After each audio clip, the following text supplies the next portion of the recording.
Change is inevitable. But when it happens, you don't have to sit back and wait. You can take charge of it. With more than 60,000 powerful minds who live and breathe the nuances of your rapidly changing business, RSM instills confidence when it matters most by harnessing technology and deep industry experience, enabling you to take charge of change. RSM, experience the power of being understood. Assalamualaikum warahmatullahi wabarakatuh.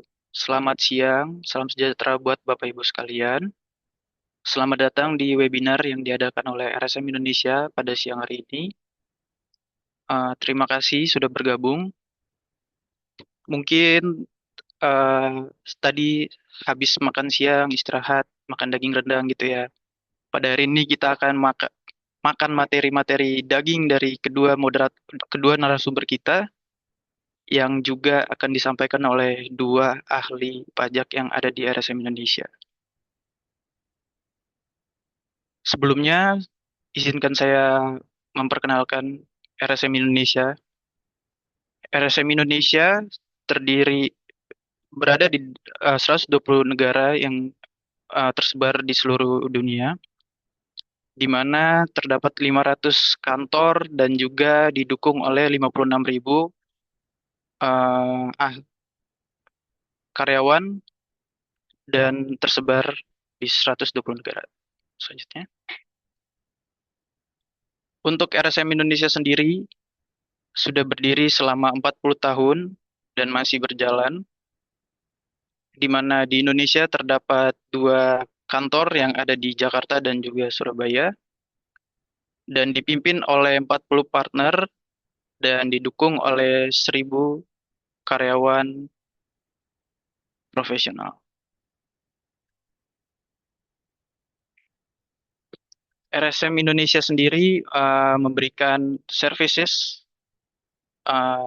bisa kita bagi menjadi 8 besar, di mana ada accounting and reporting advisory, dan juga ada audit, business and corporate services, corporate finance and transaction advisory, kemudian ada governance, risk and control consulting, GRC, dan ada juga management consulting, tax, dan teknologi consulting. Untuk topik hari ini kita membicarakan terkait tax, dan kami juga ingin menyampaikan bahwa di divisi tax RSM Indonesia menyediakan jasa terkait business tax, international tax, transfer pricing, merger dan akuisisi, dan juga tax dispute resolution dan tax compliance.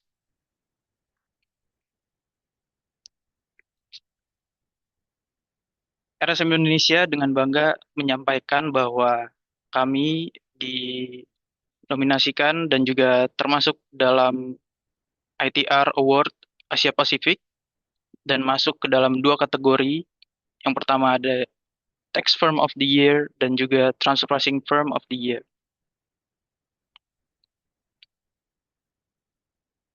Divisi Tax RSM Indonesia juga dipimpin oleh 7 partner dengan Pak Yohan Soekardi sebagai Managing Partner dan ke-6 partner lainnya yang mendukung. Selanjutnya, memperkenalkan profil dari pembicara kita pada hari ini. Pembicara pertama ada Bu Eni Susteningsi, yang merupakan partner tax di RSM Indonesia. Bu Eni merupakan sarjana ekonomi dari Sekolah Tinggi Ilmu Cuara Malang, dan juga merupakan kuasa hukum pajak terdaftar di Pengadilan Pajak, dan Bu Eni juga memiliki brevet C di kategori seluruh jenis pajak dari Direktorat Jenderal Pajak. Sudah 20 tahun lebih berkecimpung di dunia perpajakan. Bu Eni sangat berpengalaman dan memiliki pengetahuan yang luas terkait perpajakan, terutama tax dispute dan juga tax compliance. Pembicara kedua kita pada hari ini adalah Bu Rinda L. Sekar Larasati, Bu Rinda merupakan Senior Manager Tax di RSM Indonesia, di mana beliau sudah mendapatkan gelar Master of Science in International Accounting and Finance dari Birmingham Business School di UK, dan juga memiliki sertifikat Advanced Professional Certificate in International Tax atau APCIT yang dikeluarkan oleh BFD. Bu Rinda juga sebelumnya bekerja di Direktorat Jenderal Pajak, jadi Bu Rinda seharusnya memiliki perspektif yang lebih luas, tidak hanya dari sisi konsultan, namun juga dari sisi otoritas. Untuk menjaga kelancaran berjalannya webinar pada hari ini, sedikit menjelaskan terkait panduan webinar, di mana Bapak Ibu sekalian bisa menyampaikan pertanyaan-pertanyaan melalui chat box. Tidak harus di akhir, bisa selama webinar ini berlangsung. Dan mohon untuk menyampaikan nama dan juga organisasi Bapak Ibu sekalian. Dan pertanyaan diharapkan ditulis dengan singkat, padat, dan jelas menggunakan bahasa yang santun.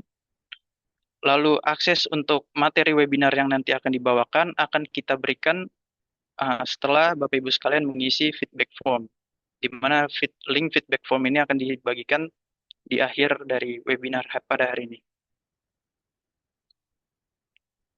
Baik, mungkin tanpa membuang waktu lebih banyak lagi, saya persilahkan untuk kemenu utama kita kepada pembicara pertama kita, Bu Eni.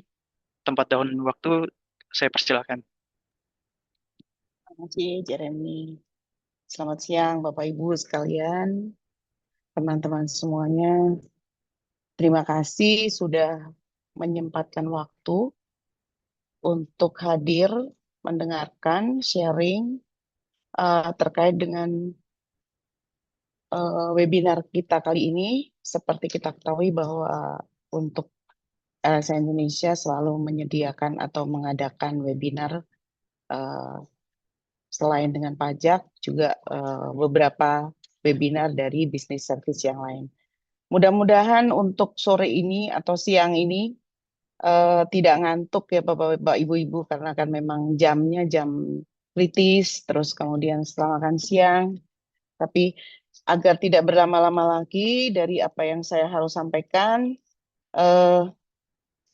kali ini saya akan membawakan beberapa materi yang nanti juga akan diikuti oleh Mbak Rinda terkait dengan pengelolaan risiko pajak. Untuk beberapa topik yang akan kami bawakan di sini adalah kami akan memberikan beberapa poin, yaitu terkait dengan bagaimana sih pengelolaan untuk risiko pajak bagi wajib pajak. Ini poin-poin penting untuk recall bapak-bapak ibu-ibu sekalian, bapak-bapak ibu-ibu sekalian. Terus kemudian juga terkait dengan gambaran besar bagaimana sengketa pajak di Indonesia, terus juga pemahaman alur sengketa pajak, di mana aturan dan upaya untuk meminimalisir risiko dari sengketa pajak itu. Ada beberapa poin terkait dengan pengelolaan risiko sengketa pajak bagi wajib pajak di sini yang akan kami sampaikan. Ini sebelum kita masuk ke dalam materi yang lebih dalam, karena perlu kami ingatkan kembali bahwa saat ini ya, sejak tahun 2025, DGT sudah menerapkan sistem administrasi perpajakan yang satu pintu yang dinamakan Kortek, di mana portal tunggal ini berintegrasi dari seluruh layanan dan fitur perpajakan agar tidak terpisah-pisah. Kalau dulunya kan ada e-faktur, kemudian e-bupot, e-filing, semua sekarang masuk dalam satu portal tunggal. Kemudian Kortek juga merupakan sistem yang mana di situ datanya secara otomatis itu pre-populated, kita sampai ke yang bahasa-bahasa kerennya ya, pre-populated, di mana sistem dapat menarik dan mencocokkan data pendapatan, kemudian serta potongan pajak secara otomatis sehingga pengisian SPT menjadi jauh lebih praktis. Kalau dulunya akan menunggu bagaimana untuk bukti potong dari pihak ketiga, terus kemudian PPN-nya seperti apa, untuk faktur pajaknya apakah sudah diupload atau belum. Nah, kalau sekarang semuanya ada di satu portal. Kemudian Kortek juga menjaga transparansi dan keadilan. Di sini pengawasan berbasis risiko sehingga mempercepat layanan bagi wajib pajak patuh dan memastikan pengawasan yang lebih proporsional bagi wajib pajak lainnya. Kemudian juga ada koneksi yang baik antar lembaga di mana Kortek menginteroperabilitas dengan kementerian dan lembaga lain termasuk Bea Cukai untuk memvalidasi bahwa data perpajakan itu sudah akurat. Kemudian saat ini Kortek ada tiga kanal yang mana itu ada web, kemudian form, bagaimana Kortek form dan mobile.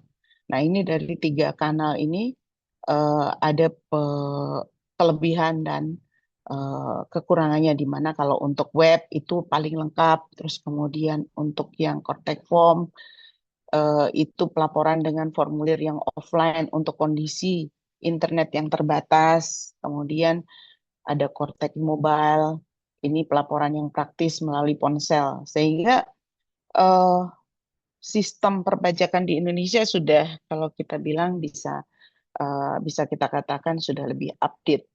Jadi mengikuti bagaimana perkembangan zaman terkait dengan digitalisasi.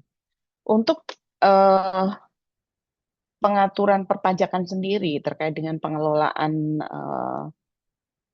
tax dispute, resiko tax dispute itu ada beberapa aturan ya di sini yang mendasari. Kalau bisa saya sampaikan yaitu PMK 111, kemudian PMK 112 tahun 2025 juga, terus kemudian Perdirjen nomor 3 tahun 2026, PP nomor 20 2026 dan PMK 2000 nomor 2002 nomor 28 tahun 2026. Ini banyak sekali ya yang baru terbit di 2026. Jadi eh, dari sini terlihat bahwa aturan-aturan pajak itu memang sangat dinamis.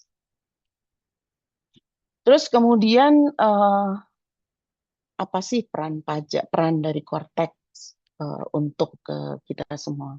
Jadi ini adalah untuk sebagai alat untuk mengurangi risiko sengketa melalui data yang lebih akurat. Jadi terintegrasi dan terdokumentasi dengan baik karena satu portal.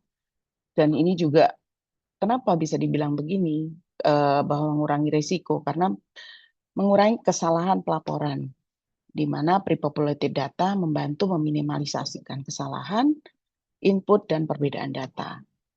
Menjaga konsistensi data di mana integrasi sistem membantu wajib pajak untuk menyelaraskan data SPT, pembayaran, faktur, dan dokumen perpajakan lainnya.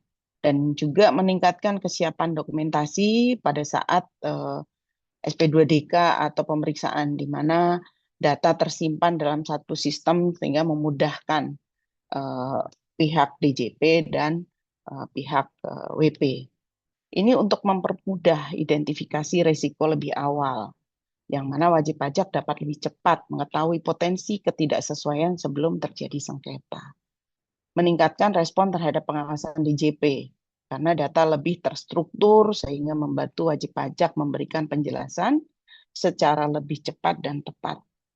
Nah, ini kenapa tadi kalau kita inline dengan beberapa aturan tersebut, yang mana PMK 111 itu menekankan bagaimana pentingnya kesiapan data, dokumentasi, kemudian respon yang tepat, yang harus dilakukan oleh wajib pajak untuk meminimalisasi potensi sengketa, kemudian yang PMK 112 ini menekankan dokumentasi bagaimana yang lengkap terkait dengan formulir SKD, sebagai formulir khusus, Terus kemudian per 3 menekankan pelaporan SPT yang akurat, lengkap, dan sesuai ketentuan menjadi langkah awal untuk meminimalisasi risiko pemeriksaan dan sengketa pajak juga.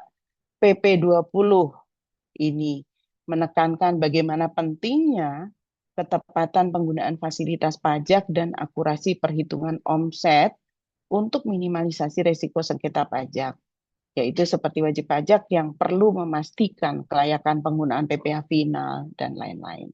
Kemudian PMK 28 ini menekankan bahwa akurasi pelaporan, dokumentasi yang kuat, validasi sebelum pengajuan restitusi. Nah, ini dari beberapa aturan ini bisa kita simpulkan bahwa bagaimana DJP melakukan pengaturan terkait dengan eh, bagaimana sih wajib pajak agar tidak terjadi sengketa di kemudian hari. Karena aturan-aturan tersebut jelas mengatur apa yang harus disyaratkan, bagaimana pengaturannya, seperti itu. Gambaran besar sengketa pajak di Indonesia, kalau kita melihat grafik, statistik dari jumlah sengketa dan hasil putusan selama tahun 2021 sampai dengan tahun 2025, di mana kalau kita lihat di sini jumlah sengketa pajak tahun 2021 sampai dengan 2025 itu cenderung menurun. Terus kemudian jumlah putusan yang mempertahankan objek banding atau gugatan di pengadilan pajak secara prosentase menurun. Jadi di sini bisa dilihat bahwa akurasi data di sini menjadi lebih baik. Tingkat compliance juga menjadi lebih baik. Sehingga sengketa makin ke sini juga makin menurun. Kemudian bagaimana sengketa itu menang atau kalah di pengadilan juga ternyata yang kalah itu menurun daripada tahun 2024 di tahun 2025. Jadi kita berharap bahwa adanya Kortek tadi itu lebih mempermudah bapak-bapak dan ibu-ibu sekalian untuk mitigasi, untuk melakukan pengelolaan dengan benar sehingga di kemudian hari tidak terjadi sengketa. Nah, berikut adalah latar belakang terjadinya sengketa, yaitu ada beberapa, yaitu adanya perbedaan sudut pandang antara wajib pajak dengan otoritas pajak, demikian juga dengan majelis hakim, yang mana perbedaan tersebut dipicu karena perbedaan penafsiran aturan atau pemahaman atas substansi bisnis. Ini juga sering kali terjadi ya Bapak Ibu. Jadi mudah-mudahan dengan adanya konteks tadi itu akan memperkecil resiko ini. Nah, kemudian dokumen yang tidak lengkap. Dokumen belum lengkap sejak tahap pemeriksaan tetapi saat persidangan muncul bukti baru atau menjelaskan bisnis baru disampaikan pada saat persidangan. Nah, ini eh,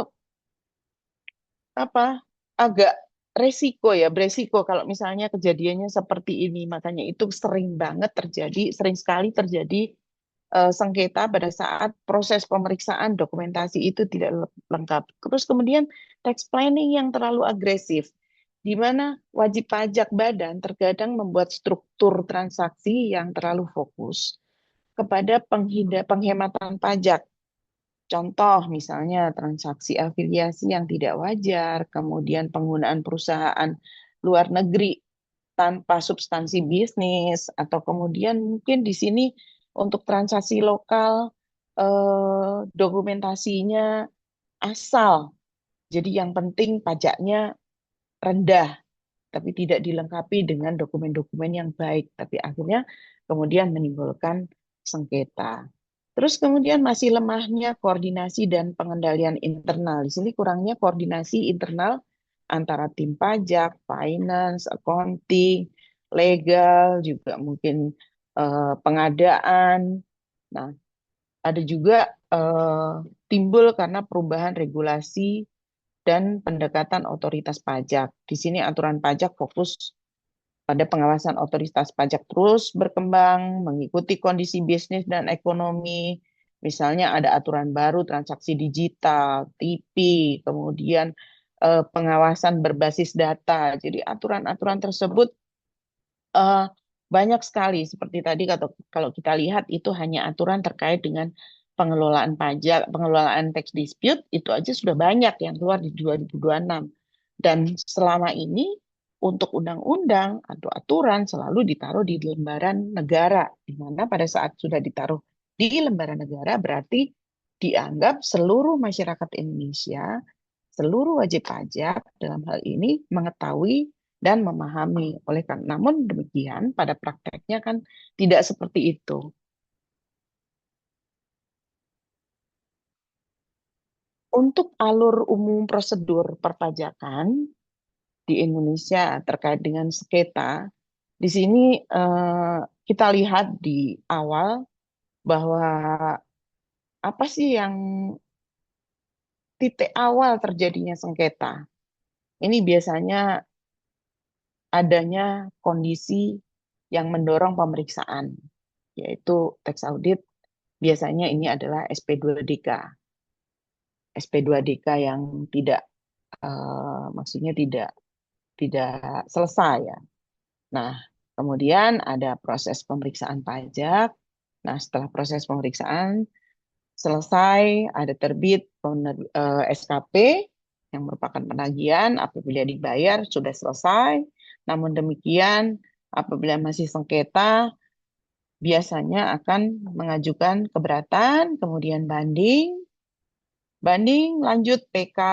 Apabila selama PK tidak eh, ternyata tidak sesuai dengan apa yang diharapkan, dalam hal ini kalah, maka penagihan pajak dilaksanakan dan kalau misalnya tidak dilakukan pembayaran, maka terjadinya penyanderaan. Untuk pemahaman alur sengketa pajak, di sini untuk mitigasi bagaimana eh, agar tidak terjadinya sengketa pajak, di sini akan saya sampaikan yaitu terkait dengan SP2DK. Eh, SP2DK sendiri diatur dalam SE ya, sebelumnya SE nomor 10 tahun 2022, namun sejak tahun 2025 sudah diatur dalam PMK. Jadi kalau misalnya kita melihat atau secara aturan hierarkinya naik. Dalam SP2DK tersebut eh, biasanya terbit berdasarkan analisa data internal maupun eksternal yang ditemukan dugaan belum dipenuhi kewajiban perpajakan dengan baik. Dan eh, SP2DK ini diterbitkan, ditandatangani oleh Kepala KPP, dan dihasilkan dari simpulan LHP atau kepatuhan material. Kemudian SP2DK tersebut dikirimkan ke WP melalui pos, jasa kurir dikirim secara elektronik, yaitu facsimile, email, atau disampaikan secara tatap muka saat kunjungan. Nah, ini yang perlu Bapak-Bapak Ibu cermati ya, bahwa saat ini menggunakan Cortex sehingga perlunya untuk checking secara berkala di Cortex, apakah ada surat atau mungkin ada pemberitahuan di Cortex atau mungkin dalam email di email yang terdaftar di Cortex. Jadi untuk surat menyurat semua lebih banyak melewati kanal tersebut. Nah, untuk tanggapan SP2DK ada jangka waktunya, yang mana batas waktunya adalah maksimal 14 hari kalender untuk memberi penjelasan atau tanggapan. Kemudian apabila WP menyampaikan penjelasan melewati jangka waktu tersebut, maka eh, Kepala KPP dapat menerima penjelasan yang eh, yang disampaikan oleh WP dengan mempertimbangkan tingkat resiko atau itikat baik dari wajib pajak. Kemudian WP juga dapat menyampaikan penjelasan dari satu kali dengan memperhatikan jangka waktu penyampaian penjelasan. Penjelasan SP2DK dapat disampaikan melalui tatap muka, media audio, visual, dan atau tertulis. Penjelasan SP2DK secara tertulis dapat disampaikan juga berupa dapat melalui surat yang disampaikan ke KPP melalui pos atau kurir, terus dengan bukti penerimaan surat. Nah, atau penjelasan elektronik melalui DJP online atau dalam bentuk lain yang ditetapkan oleh DJP. Nah, tujuan dari SP2DK antara lain adalah memberikan kepastian hukum. Tujuan dari apa ya? Peningkatan dasar hukum dari SP2DK tersebut adalah untuk memberikan kepastian hukum bagi wajib pajak dengan otoritas pajak, kemudian menjaga konsistensi tata cara pengawasan di seluruh unit kerja otoritas pajak, serta memperkuat landasan pelaksanaan SP2DK supaya tidak terjadi multitafsir. Nah, di sini poin-poin yang penting yang diatur dan mengalami perubahan dengan SE05 itu adalah terkait dengan ruang lingkup pengawasan yang dilakukan oleh otoritas pajak, kemudian ragam bentuk kegiatan pengawasan, serta tata cara penyampaian tanggapan wajib pajak. Nah, berdasarkan dengan PMK 111 untuk SP2DK ini, status ya diatur beberapa pasal di situ, yaitu terkait dengan status pendaftaran yang menerima SP2DK. Di sini ada dua kategori, yaitu WP terdaftar dan WP belum terdaftar. Jadi terdaftar itu memang yang sudah memiliki NPWP, yang belum terdaftar itu OP atau badan yang memenuhi persyaratan subjektif dan objektif, namun belum memiliki NPWP. Jadi belum memiliki NPWP bukan berarti tidak akan mendapatkan SP2DK. Nah, jangka waktu, kemudian di pasal berikutnya juga ada pengaturan terkait dengan jangka waktu, seperti yang tadi saya sampaikan, ini adalah maksimal 14 hari kerja, terhitung sejak peristiwa yang mana yang lebih dulu, di antara lain adalah tanggal penerbitan surat, kemudian tanggal saat surat diterbitkan, kemudian apakah ini, tanggal saat surat diterbitkan. Kemudian perpanjangan penyampaian tanggapan SP2DK itu maksimal 7 hari setelah batas waktu berakhir. Nah, ini sangat sempit ya Bapak Ibu. Kalau misalnya kita melihat 14 hari, perpanjangan cuma 7 hari. Nah, itu benar-benar sangat tight. Kemudian WP juga dapat memberikan tanggapan SP2DK lebih dari 1 kali dengan memperhatikan jangka waktu yang maksimal 14 hari tersebut atau penambahan 7 hari sebagai perpanjangan, asalkan masih dalam jangka waktu atau batas waktu yang ditentukan. Terus kemudian dalam PMK tersebut juga mengatur terkait dengan hubungan antara SP2DK dengan pengawasan terhadap wajib pajak, di mana wajib pajak yang telah terdaftar pengawasan dimulai dari pendaftaran, pelaporan, pembayaran, potong pungut pajak, hingga pembukuan dan kewajiban lainnya. Untuk wajib pajak yang belum terdaftar, pengawasan dilakukan sejak timbulnya pemenuhan kewajiban perpajakan sesuai aturan pajak yang berlaku. Nah, poin-poin yang harus diperhatikan untuk WP hal ini adalah selain SP2DK, WP dapat menyampaikan data atau keterangan selain yang dinyatakan dalam SP2DK dan atau memenuhi kewajiban perpajakan.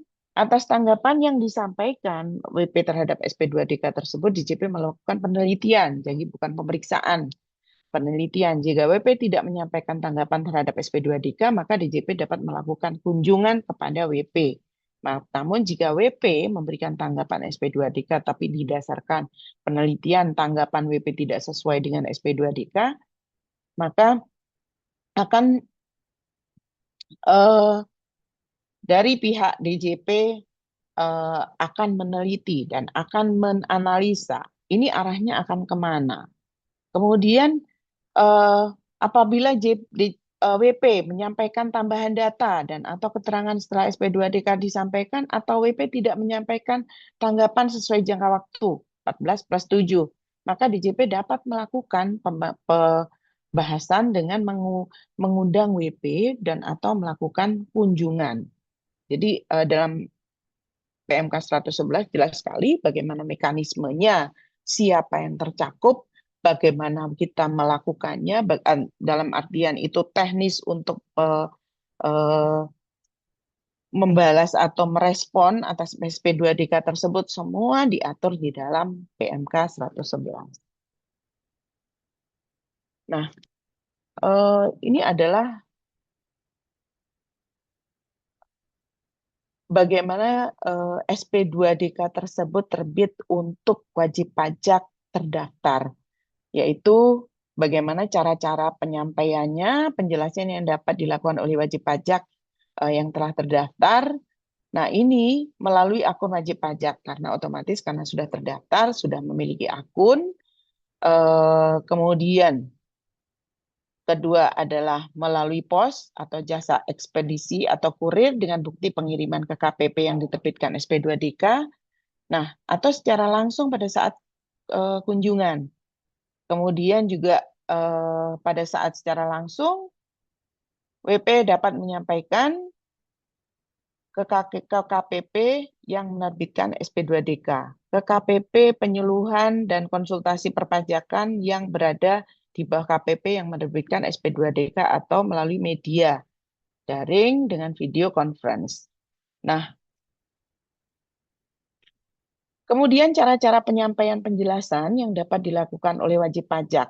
Nah, tadi yang dilakukan oleh DJP, wajib pajak belum terdaftar atas SP2DK, di mana tanggal aktivasi akun wajib pajak belum aktif, yaitu antara lain melalui akun wajib pajak, kemudian melalui polos elektronik, kemudian melalui pos atau jasa ekspedisi atau kurir, kemudian secara langsung juga, dan apabila secara langsung di mana WP dapat menyampaikan juga ke KPP yang menerbitkan SP2DK, ke KPP penyuluhan dan konsultasi perpajakan yang berada di bawah KPP yang menerbitkan SP2DK atau melalui media daring dengan video conference. Nah, ini adalah surat permintaan penjelasan atau SP2DK bagi wajib pajak terdaftar berdasarkan PMK 111. Di sini ada beberapa hasil kegiatan penjelasan dan atau keterangan atas SP2DK yang dikirimkan wajib pajak terdaftar. Nah, ini ada beberapa perbedaan kalau kita melihat dari posisi kolom kanan dan kiri, di mana untuk yang wajib pajak terdaftar ini adalah terkait dengan penutupan kegiatan.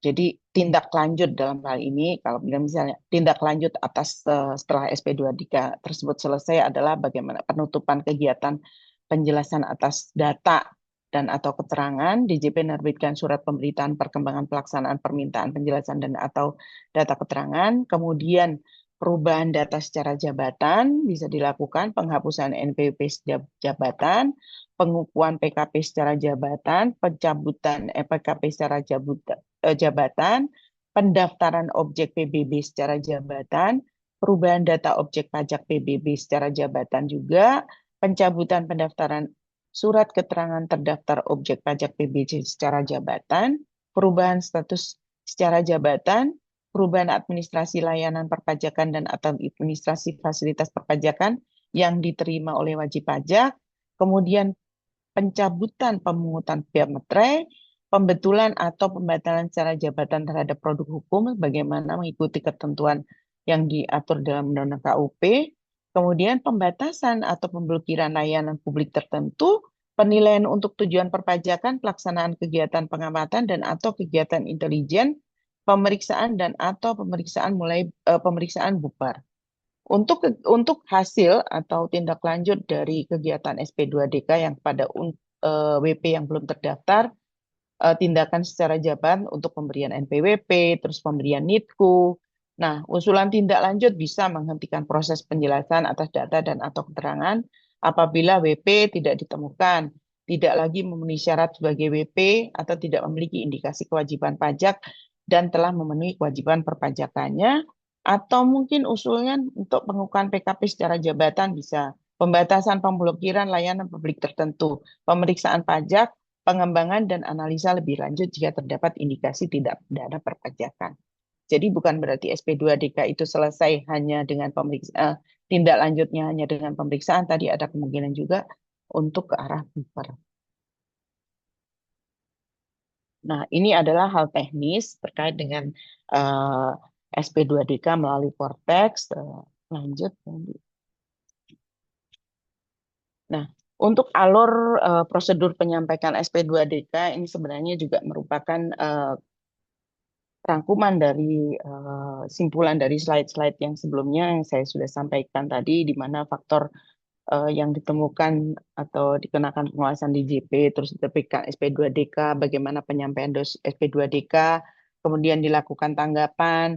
Nah, setelah melakukan tanggapan dari WP, DJP melakukan penelitian, kemudian penelitian apabila tidak sesuai dengan tanggapan BP, maka dibuat berita acara. Jika tanggapan wajib pajak belum selesai mendapatkan data tambahan atau wajib pajak tidak merespon, maka DJP juga dapat melakukan pembahasan atau kunjungan yang ditindaklanjuti dengan undangan dan berita acara, yang mana setelahnya adalah hasil permintaan penjelasan dan atau keterangan. Nah, ini ada kami sampaikan juga alurnya bagaimana pada saat SP2DK tersebut diberikan kepada wajib pajak yang belum terdaftar, di mana eh, apabila DJP menemukan potensi kewajiban pajak yang belum dipenuhi oleh subjek pajak yang belum memiliki NPWP, maka diterbitkan SP2DK, kemudian disampaikan SP2DK-nya, kemudian WP bisa memberikan tanggapan dengan jangka waktu maksimal 14 hari. Eh, Kemudian setelah memberikan tanggapan, maka apakah butuh tambahan atau tidak, atau langsung merespon. Nah, dari situ DJP akan melakukan penelitian atas tanggapan wajib pajak tersebut. Nah, apabila tanggapan tidak sesuai, maka DJP melakukan kunjungan. Apabila sesuai atau selesai, maka terbit surat pemberitahuan hasil pengujian atau pengawasan. Nah, setelah itu notifikasi hasil pengujian. Apabila dalam eh, hasil pengujian tersebut ada indikasi kewajiban pajak yang masih harus dipenuhi, maka menyebut angka yang pasti. Pembahasan dapat dilakukan secara daring atau luring, kemudian tidak menyebut angka yang pasti dalam artian eh, selesai dibuatkan berita acara. Nah, kalau sudah selesai, sudah enak buat PP. Terus kemudian khusus untuk menyebut angka pasti, yaitu dibuatkan berita acara pelaksanaan permintaan penjelasan data lagi, kemudian sebagai output atau tindak lanjut memberian secara jabatan itu NPWP atau NIKU, kemudian merekomendasikan atau usulan penghentian proses, pengukuhan pendaftaran eh, atau pendaftaran secara jabatan, pembatasan layanan, pemeriksaan pajak atau indikasi adanya tindak pidana perpajakan. Nah, untuk di sini dari beberapa penjelasan saya yang saya berikan tadi, ada beberapa hal penting yang patut diperhatikan oleh Bapak Ibu sekalian terkait SP2DK. Pada saat Bapak Ibu sekalian menerima SP2DK, maka tolong cek validitas dan tanggal pemicu jangka waktu. Maka hitung 14 hari kalender terkait dengan pemberian tanggapan dari WP atau SP2DK. Kemudian perhatikan tanggal dari mana SP2DK tersebut diterima atau jangka waktu terhitung sejak peristiwa yang terjadi. Terus BA penyerahan jika SPD2DK memang diserahkan secara langsung. Nah, kemudian manfaatkan juga perpanjangan waktu karena ini adalah hak. Jika data dokumen pendukung yang diminta oleh KPP sangat banyak dan tidak sempat selesai, ajukan perpanjangan. Namun demikian, meskipun memang sudah ada, lebih baik perpanjangan itu dimanfaatkan, tapi melakukan review ulang. Kemudian syarat mutlak surat permohonan perpanjangan harus secara tertulis dan sudah diterima oleh KPP sebelum jangka waktu 14 hari tersebut berakhir.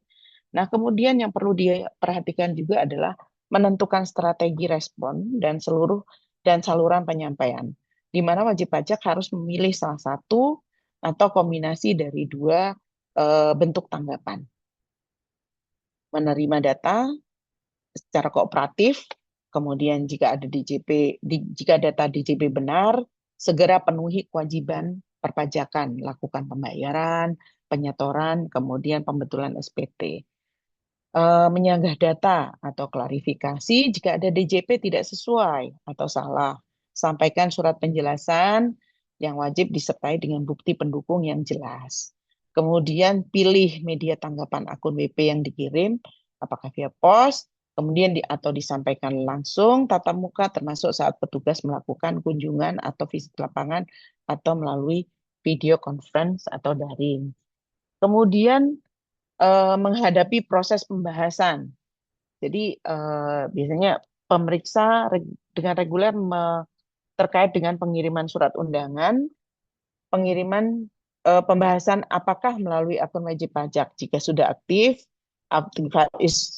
jika sudah aktivasi, maka melalui pos, jasa ekspedisi, jasa kurir, atau disampaikan secara langsung ke WP, wakil, atau kuasa. Persiapkan bukti dan dokumen pendukung. Kemudian wajib pajak yang belum terdaftar jika mangkir atau tidak hadir dalam undangan pembahasan dianggap telah melaksanakan dan DJP berhak menghitung jumlah pajak secara sepihak. Nah, memahami konsekuensi risiko yang diterima atas diterima SP2DK. Bagi wajib pajak yang belum terdaftar, otoritas pajak akan langsung menerbitkan NPWP dan NIPKU secara jabatan, maka jika wajib pajak mengabaikan SP2DK, tidak menyampaikan tanggapan atau bukti sanggahan, dinilai tidak memadai, maka akan dijadikan usulan pemeriksaan atau pemeriksaan buper jika terindikasi kuat ada tidak pidana perpajakan. Dan jika tanggapan WP sudah sesuai dengan penelitian atau dari otoritas pajak, maka lakukan pembetulan SPT dan wajib pajak menerima surat pemberitahuan perkembangan pelaksanaan. Nah, selanjutnya adalah terkait dengan pemeriksaan pajak. Ini sebagai tindak lanjut, kalau kita bilang tadi, SP2 DK adalah salah satu pemicu penyebab terjadinya pemeriksaan. Meskipun ada hal lain, misalnya, namun di sini tadi kita jelaskan adalah terkait dengan SP2DK. Nah, untuk pemeriksaan ini, saat ini DJP telah mengeluarkan PMK 15 tahun 2025 yang merupakan landasan untuk pelaksanaan pemeriksaan, dan ini memperluas cakupan dan relevansi pemeriksaan pajak serta menginginkan pemeriksaan menjadi lebih cepat. Karena di sini beberapa poin yang perubahan dari yang sebelumnya itu sangat banyak. Kalau kita lihat poin-poin penting di dalam PMK 15 ini adalah pengaturan mengenai tambahan jenis pajak, penambahan kriteria pemeriksaan pajak untuk tujuan lain dan penyampaian dokumen elektronik. Terus kemudian juga adanya periode waktu pengujian respon SPHP dan PHP menjadi lebih singkat dibanding sebelumnya. Selain itu juga adanya penegasan mengenai posisi penilaian dalam audit. Nah, selain itu juga ada pengaturan terkait pembahasan temuan sementara yang dimaksudkan untuk meminimalisasi sengketa.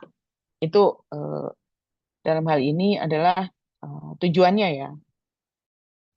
Kemudian pengaturan khusus terkait dengan penyerahan dokumen pada saat proses pemeriksaan dan penegasan konsekuensi jika tidak dipenuhi pinjaman buku, catatan, dan dokumen serta penolakan. Nah, dari beberapa poin tersebut, ini Bapak Ibu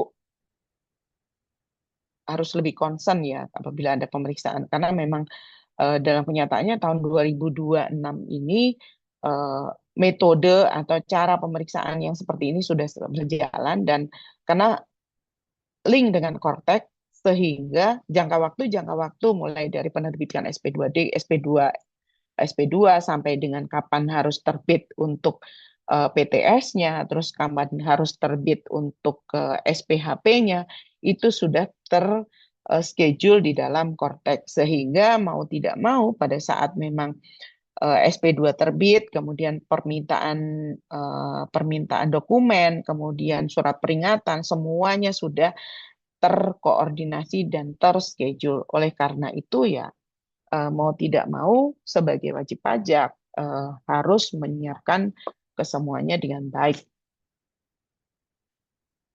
Nah, di sini seperti yang tadi saya sampaikan bahwa ada beberapa pengaturan mengenai tambahan jenis pajak. Nah, sini pelaksanaan pemeriksaan. Di sini pemeriksaan ada 3. Sekarang adalah pemeriksaan lengkap, kemudian terfokus, dan spesifik. Di mana kalau untuk lengkap, pemeriksaan lengkap ini adalah pemeriksaan untuk memastikan kepatuhan pemenuhan kewajiban perpajakan mencakup seluruh aspek SPT dan atau SPTOP yang bersangkutan secara mendalam. Itu all taxes ya Bapak Ibu. Kemudian terfokus pemeriksaan untuk memastikan kepatuhan pemenuhan kewajiban perpajakan dengan fokus pada satu atau beberapa pos di SPT. Jadi melihat pos aja, jadi tidak keseluruhan. Kemudian spesifik pemeriksaan untuk memastikan kepatuhan pemenuhan kewajiban perpajakan yang secara khusus dilakukan dengan sederhana pada satu atau beberapa pos di SPT atau SPTOP, data atau kewajiban pajak tertentu. Nah, di sini cakupan jenis pajak yang dikenakan pemeriksaan itu adalah PPH, PPN, PPNBM, Bea Materai, ada pajak penjualan, ada pajak karbon, dan pajak lainnya.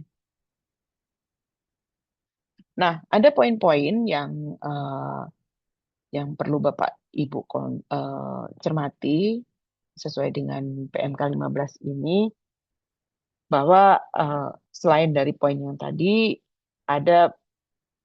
kita harus melihat keadaan seperti apa sih pemeriksaan itu terjadi, yaitu pada saat WP mengajukan permohonan eh, pengembalian perpajakan. Terus kemudian PP menyampaikan LB selain pengajuan pasal 17 Undang-Undang 17B Undang-Undang KUP. Kemudian WP menyampaikan SPT rugi. Kemudian WP memperoleh pengembalian pendahuluan ke pembayaran pajak. Nah, pada saat kondisi WP melakukan perubahan tahun buku atau periode pembukuan. Nah, WP melakukan revaluasi aset atau aset tetap atau merger, akuisisi, pemekaran, likuidasi, pembubaran, atau meninggalkan Indonesia untuk selama-lamanya. PKP tidak melakukan penyerahan BKP dan atau jasa kena pajak atau ekspor PKP atau JKP dan telah diberikan pengembalian pajak masukan. Nah, WP terpilih dan untuk dilakukan pemeriksaan berdasarkan risiko kepatuhan pajak, kepatuhan WP. Kemudian pihak lain yang tidak melaksanakan kewajibannya untuk melaksanakan pemotongan, pemungutan, penyetoran, dan atau pelaporan. Dalam hal ini kita kena bertanya ya, kalau saya bilang bahasa simpelnya, bahwa pihak lain yang tidak melakukan pemenuhan perpajakan, namun demikian kita bisa kena pemeriksaan. Terus ini adalah yang baru adalah terkait dengan terdapat data konkret yang menyebabkan pajak yang terutang tidak atau kurang dibayar. Nah, WP tidak menyampaikan SPTOP Undang-Undang atau bersesuai dengan Undang PBB, dan setelah ditegur secara tertulis WP tidak menyampaikan SPTOP pada waktunya. Nah, ini periode pemeriksaan sangat berbeda. Untuk PMK 15 ini pemeriksaan lengkap hanya 5 bulan, pemeriksaan terfokus 3 bulan, spesifik 1 bulan, spesifik untuk data konkret hanya 10 hari kerja. Nah, ini sangat berbeda kalau kita melihat, misalnya saya kan lebih bayar kan seharusnya 1 tahun dari sejak pengajuan. Memang betul, namun demikian di sini pemeriksaan lengkap aturan di dalam PMK ini jelas dilakukan 5 bulan. Sehingga pada saat misalnya kita memasukkan SPT itu sekarang bulan Juni, otomatis kan Juni tahun depan seharusnya sudah kembali. Nah, namun pada saat dari DJP itu menerbitkan SP2 bulan Agustus, terhitung dari 5 bulan sejak bulan Agustus, maka pemeriksaan tersebut harus selesai. Namun demikian pada kenyataannya selama ini sepertinya ya untuk tahun 2025, 2026 ini kalau yang kami alami, bahwa DJP melakukan semacam pengaturan untuk penerbitan SP2-nya pun juga melihat kapan sih sebenarnya jatuh temponya. Misalnya jatuh temponya bulan April, mereka akan menghitung mundur kapan, sehingga mundur 6 bulan atau kayaknya 5 bulan enggak ya, 6 bulan sejak bulan April ke belakang baru mereka terbitkan SP2. Oleh karena itu mau tidak mau juga kita tetap dikejar gitu loh dengan hanya waktu 5 bulan. Kemudian setelah 1 bulan SP2 satu SP2 terbit, nah itu eh, oleh karena itu sangat harus memperhatikan timeline tersebut. Nah, untuk tambahan periode default tidak ada penambahan terkait WP grup dan WP yang diindikasikan melalui transaksi TP itu maksimal tambahannya 4 bulan. Dan ini harus jelas bahwa tambahan tersebut karena WP Group dan ada indikasi melakukan transaksi TP. Kalau nggak ada itu ya berarti tidak akan ada tambahan. Untuk tanggapan SPHP hanya 5 hari kerja. Kalau sebelumnya adalah 7+3. 7+3 sejak jatuh tempo sehingga totalnya 9. Sekarang hanya 5 hari kerja. Kemudian closing conference dan periode pelaporan maksimum 30 hari kerja sejak tanggal SPHP disampaikan WP sampai dengan tanggal LHP dan pemeriksaan spesifik untuk data konkret 10 hari kerja. Nah, ini untuk jangka waktu pemeriksaan, tadi sudah saya sampaikan, ini flow-nya, bagaimana SP2DK, SP2-nya terbit, kemudian ada permintaan data dan keterangan, pembahasan temuan sementara, kemudian terbit SPHP, kemudian tanggapan SPHP, pembahasan akhir, QA kalau ada, dan penerbitan SKP. Nah, ini kalau kita melihat 5 bulan itu adalah sampai dengan SPHP. Jadi pada saat Bapak Ibu mendapatkan SP2, ini sudah jalan untuk ke argonya. Argo untuk ke hari, tanggal, hari, kemudian minggu, kemudian bulan. Nah, itu harus dicermatin. Nah, pembahasan temuan sementara ini waktunya adalah 1 bulan memang. Tapi kan kita melihat di sini hanya berapa bulan? 5 bulan, ini 1 bulan, hanya 4 bulan untuk pembahasan sampai dengan pembahasan temuan sementara. Sangat cepat. Apalagi kalau misalnya untuk perusahaan-perusahaan yang sangat kompleks aktivitinya. Oke, next. Nah, ketentuan mengenai data konkret dalam pemeriksaan di sini wajib pajak harus memperhatikan keadaan yang memicu pelaksanaan pemeriksaan terhadap adanya data konkret yang menyebabkan pajak terhutang atau tidak dibayar dan harus melihat periode pemeriksaan tersebut yang mana cuma 10 hari.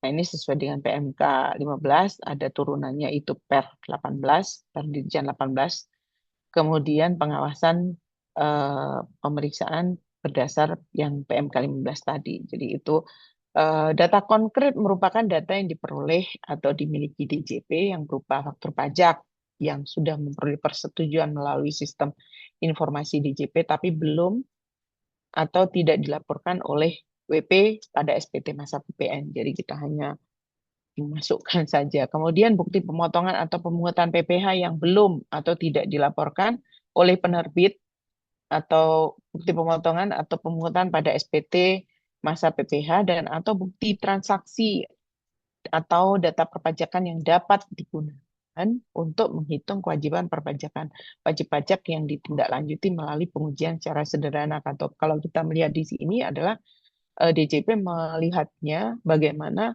pada saat faktur pajak atau bukti potong yang mana tidak dilaporkan, sebenarnya pajak-pajak tersebut merupakan hak negara, jadi bukan merupakan hak pemotong atau hak pemungut. Makanya itu harus dilaksanakan pembayaran dan pelaporan secara cepat dan tepat waktu. Terus kemudian bukti transaksi atau data perpajakan yang tercantum di PMK 15, yaitu bukti pemotongan tersebut terdapat berupa kelebihan kompensasi pada SPT masa PPN yang EPPN yang tidak didukung dengan kelebihan bayar pada SPT masa PPN sebelumnya. Nah, ini juga perhitungan kembali PM. Itu fungsinya sebagai pengurang PK oleh WP yang tidak berhak menggunakan pengetahuan pengkreditan PM bagi PKP yang melakukan penyerahan yang terhutang dan penyerahan yang tidak terhutang pajak. Kemudian PPN di store dibuka yang tidak atau kurang bayar, pemanfaatan insentif pajak yang tidak sesuai ketentuan, juga terkait dengan pengkreditan PM yang tidak sesuai ketentuan, penghasilan yang tidak atau kurang dilaporkan berdasarkan data bukti potong yang dimiliki DJP dan atau kekeliruan sehubungan dengan penggunaan norma perhitungan penghasilan itu juga terjadi karena data dan atau keterangan yang bersumber dari ketetapan dan atau keputusan di bidang perpajakan dan atau putusan atas sengketa penerapan peraturan bersifat hierarki yang dapat langsung digunakan untuk menghitung kewajiban perpajakan yang tidak atau kurang dilaporkan oleh WP atau SPT dan data dan atau keterangan yang telah diterbitkan SP2DK atau dibuat berita acara permintaan penjelasan dan atau eh, kuasa atau keterangan yang memuat persetujuan BP atau pemenuhan kewajiban perpajakan dan atau telah ditandatangani BP dan wakil atau kuasa namun belum atau tidak dipenuhi sampai dengan batas waktu yang telah disetujui BP dapat digunakan untuk menghitung kewajiban perpajakan BP. Nah, ini poin-poin yang harus diperhatikan ya terkait dengan pemeriksaan pajak. Nah, ini kami sampaikan di sini sebagai pemeriksa melalui surat permintaan, maka DJP dapat meminta buku catatan, dokumen yang menjadi dasar pembukuan, pencatatan, dan dokumen lain yang berhubungan dengan penghasilan yang diperoleh, pekerjaan bebas WP, data objek terutang, termasuk data elektronik dalam pelaksanaan untuk menguji kepatuhan pemenuhan kewajiban perpajakan, atau buku catatan dan dokumen termasuk data elektronik yang berhubungan dengan tujuan pemeriksaan dalam hal pemeriksaan untuk tujuan lain. Nah, kemudian sebagai wajib harus memenuhi 1 bulan sejak surat permintaan tadi disampaikan ya.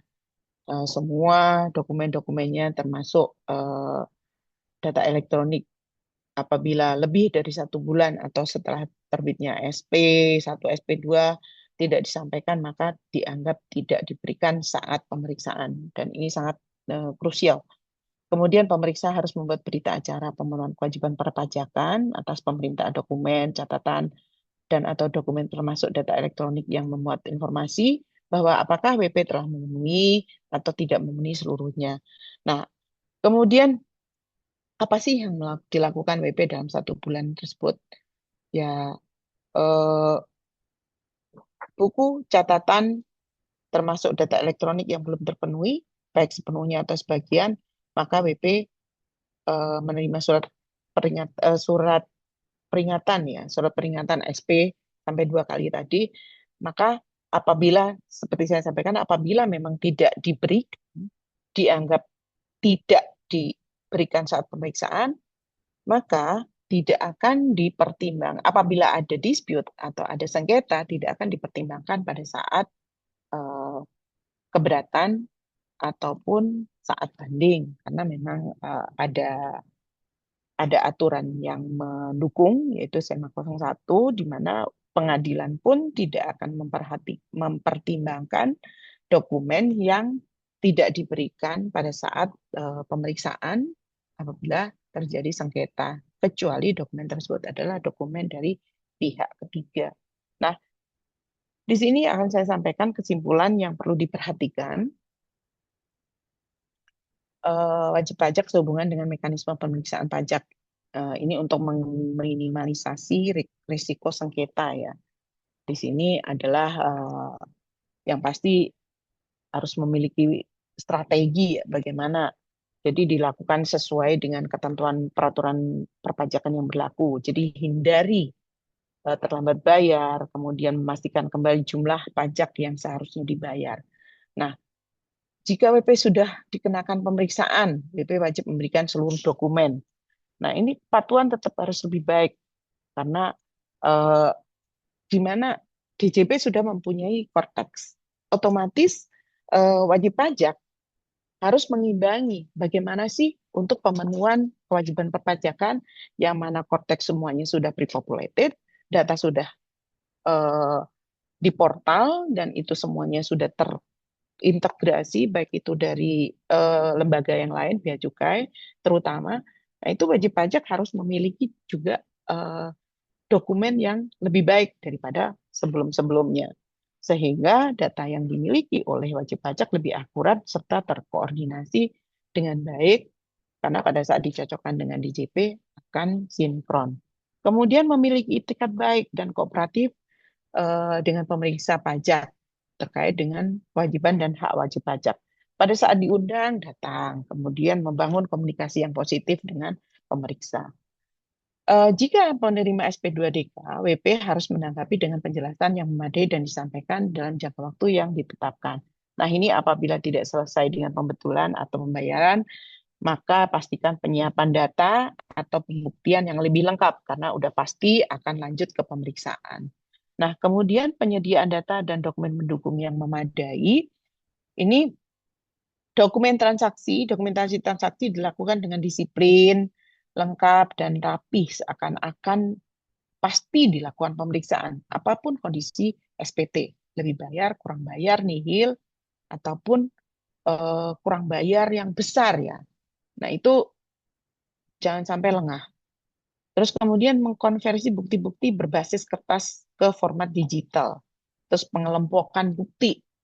Ini terkait dengan bukti pembelian. Terus kemudian transaksi dengan pihak afiliasi. Nah, apa saja buktinya? Kelompokkan jadi satu, untuk satu transaksi pastikan bahwa di situ ada basis yang jelas. Di samping hanya satu invoice, oh saya hanya terima invoice ini, jadi ya sudah. Tapi pastikan bahwa seluruh bukti yang mendukung sebagai basis terjadinya transaksi tersebut itu diberikan. Kemudian siapkan analisa ekualisasi per bulan atau paling tidak per kuartal itu dilakukan. Karena bagaimanapun juga pada saat pemeriksaan, minimal pada saat SP2DK selalu diminta ekualisasi apabila ada data yang tidak sesuai. Jadi untuk memastikan dan untuk mempermudah jalannya ya operasional perusahaan, yang pasti pihak pajak, pihak accounting itu akan lebih mudah apabila dilakukan rekonsiliasi secara berkala. Terus kemudian pahami aturan perpajakan yang berlaku seperti yang tadi saya sampaikan, semuanya ditaruh di lembaran negara, otomatis sudah pasti bahwa negara sudah berasumsi bahwa seluruh rakyat Indonesia wajib pajak memahami aturan tersebut, sudah tahu dan paham. Jadi apapun kondisinya harus melakukan update terkait dengan peraturan perpajakan, terkait dengan peraturan apa saja sih, karena sekarang kan portal-portal banyak ya. Jadi kalau mau mencari peraturan yang baru juga lebih mudah. Nah, ini meminta bantuan yang pendampingan oleh konsultan pajak. Bukan apa-apa, karena pemahaman aturan kadang-kadang berbeda. Jadi antara pihak DJP dengan wajib pajak meskipun sama undang-undangnya, sama aturannya, tapi interpretasinya adalah lain. Karena satu, interpretasinya bagaimana melakukan compliant dengan benar sesuai aturan tersebut. Namun demikian dari sisi wajib pajak pasti akan melihat dari bagaimana sih disandingkan atau dikaitkan dengan operasional perusahaan atau mungkin keadaan sebenarnya. Nah itu di situ kalau misalnya ada konsultan kan lebih mudah karena selain itu juga tuntutan kepatuhan perpajakan di Indonesia dari DJP itu sangat tinggi. Aturan pajak dinamis, kemudian jangka waktu pemenuhan dokumen saat SP2DK, saat pemeriksaan, semuanya sangat ketat. Jadi akan lebih efektif kalau misalnya ada apakah konsultan pajak atau mungkin tenaga pajak yang khusus yang menangani di dalam perusahaan tersebut. Karena di mana-mana untuk pemeriksaan ini adalah awal di mana sengketa itu timbul. Jadi dari sengketa nanti akan terbit SKP. Nah, itu adalah titik awalnya. Oleh karena itu, bagaimana kita melakukan manajemen atau pengelolaan pada saat pemeriksaan, pada saat SP2DK, itu sangat penting dibanding semuanya sudah selesai pemeriksaan, SPHP terbit, terus kemudian sudah terbit SKP, ternyata di situ, waduh, kok ternyata kemarin pada saat tanggapan SPHP seperti ini, data yang diberikan seperti ini, tidak nyambung antara risalahnya apa, basis dari perhitungan dari DJP apa, dari BP-nya sendiri melakukan respon atau argumen dengan dasar yang berbeda tanpa memahami apa sih sebenarnya yang disengketakan atau yang didasarkan oleh pemeriksa. Nah, itu oleh karena itu pemahaman peraturan sangat-sangat diperlukan di sini. Nah, seperti yang saya bilang bahwa untuk pemeriksaan merupakan titik awal timbulnya sengketa. Jadi SKP terbit, ini arahnya kemana nih? Apakah lanjut keberatan atau sampai di situ saja? Nah, ini alurnya Bapak Ibu.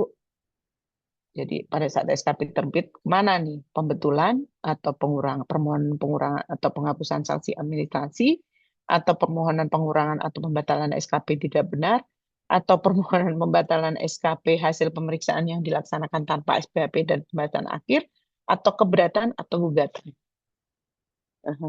Nah, itu yang saya sampaikan. Jadi dari sini akan lanjut keberatan atau banding. Nah, nanti akan disampaikan oleh Mbak Rinda. Silakan Mbak Rinda. Terima kasih Bapak Ibu sekalian.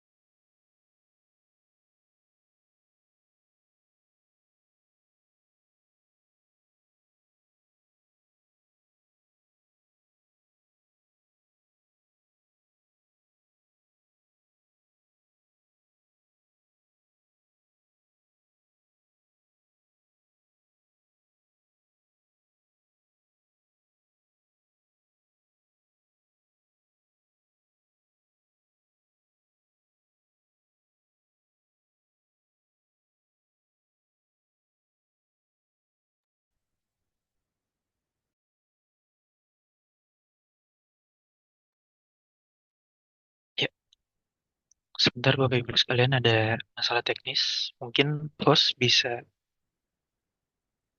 uh, meng-unmute Bu Rinda.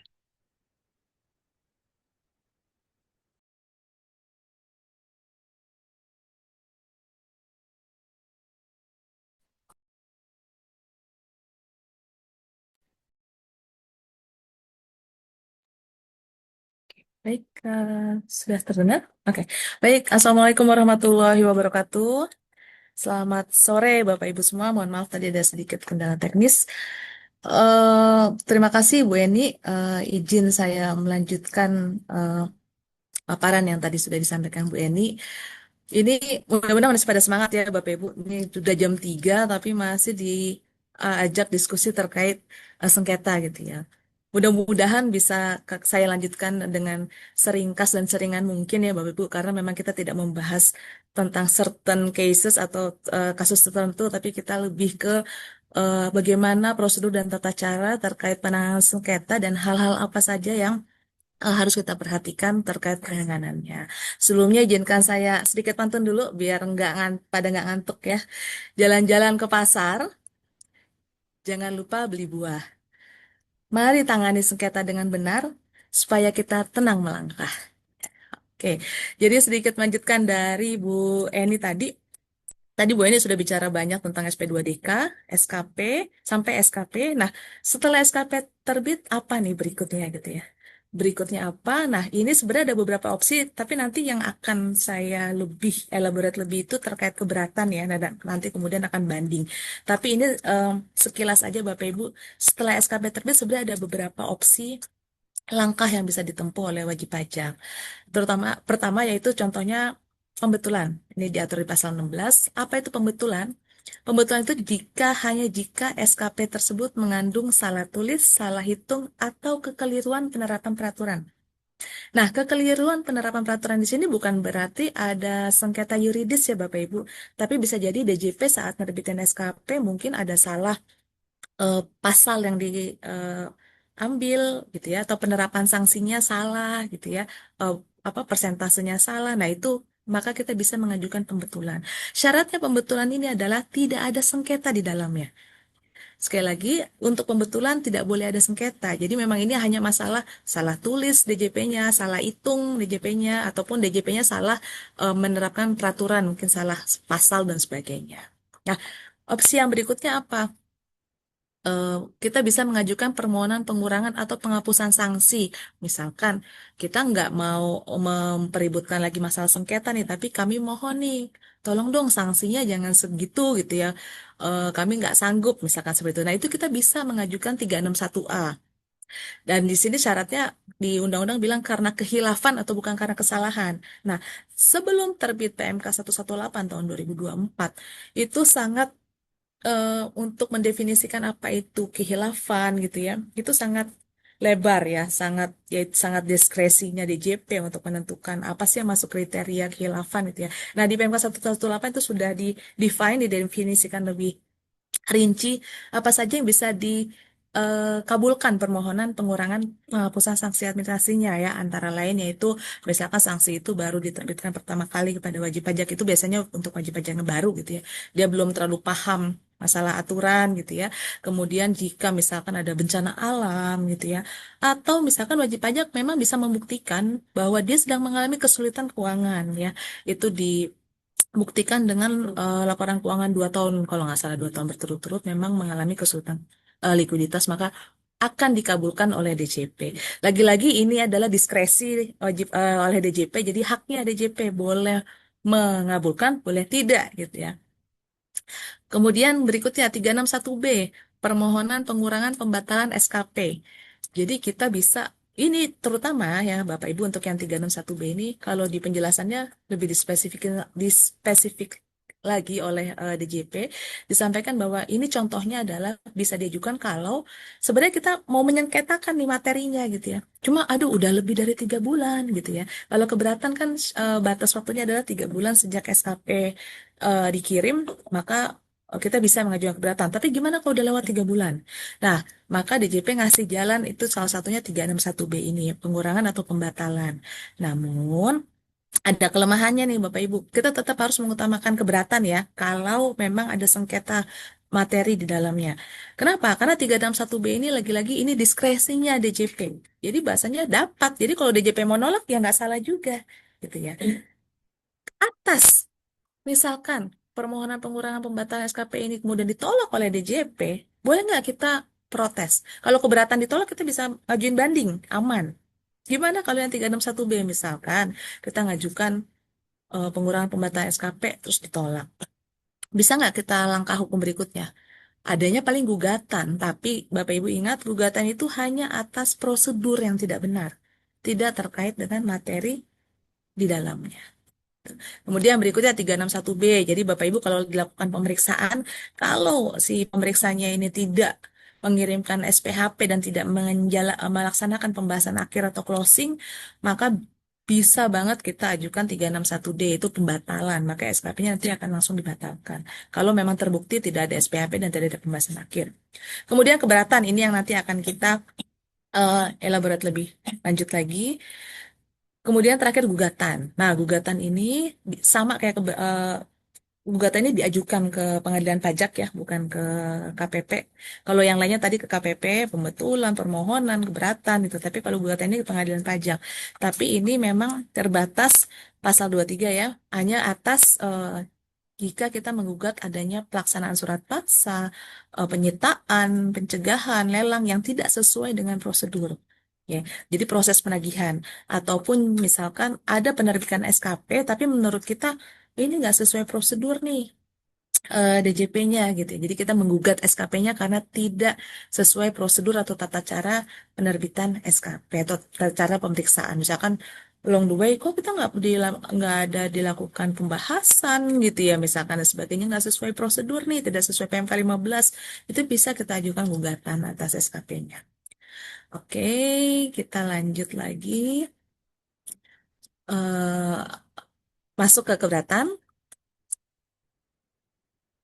Oke, jadi ini yang perlu kita highlight mungkin ini ya Bapak Ibu ya. 3 bulan ini sering banget ya wajib pajak mungkin udah rata-rata udah pada tahu batasnya waktu 3 bulan.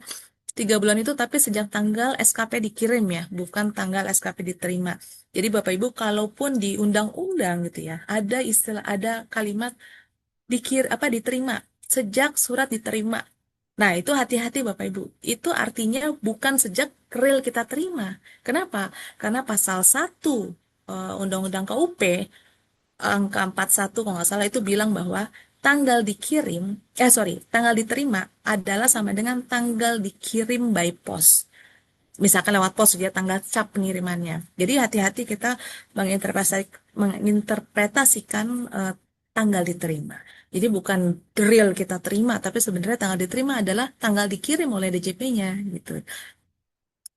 Kemudian ini terkait formalitasnya tertulis dalam bahasa Indonesia, kemudian surat keberatan untuk satu SKP, terus melunasi pajak yang disetujui dalam pembahasan akhir. Nah, sebenarnya ada strategi juga ini Bapak Ibu. Kadang-kadang kami kepada klien-klien kami juga suggest atau menyarankan wajib pajak jika cash flow-nya memungkinkan gitu ya.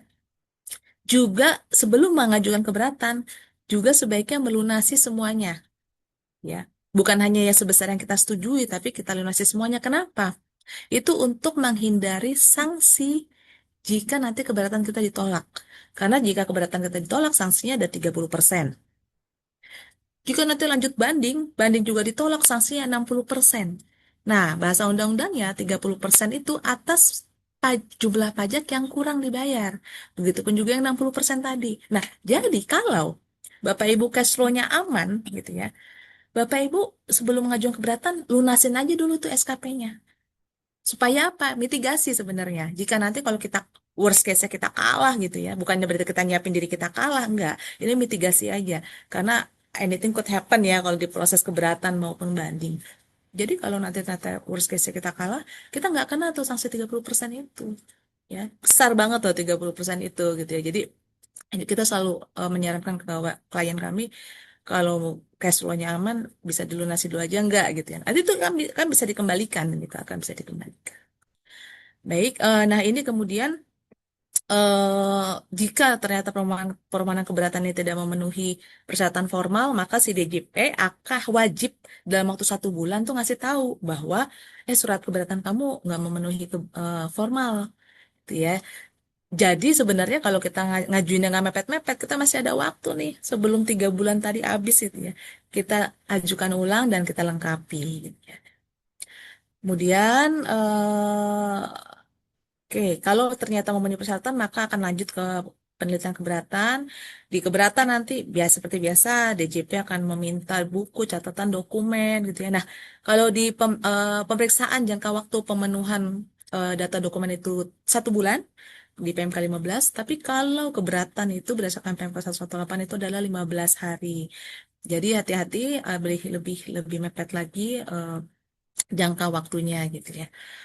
Kemudian mungkin bisa next. Hmm. Nah, ini sebenarnya yang perlu di-highlight ini Bapak Ibu.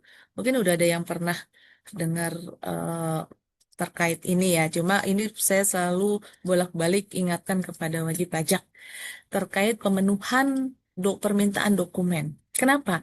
Betapa pentingnya pemenuhan permintaan dokumen saat di pemeriksaan.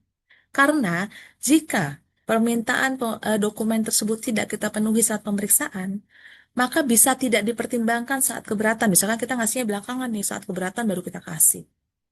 Maka bisa jadi nggak dipertimbangkan atau saat dibanding nanti. Nah, jadi seperti ini Bapak Ibu.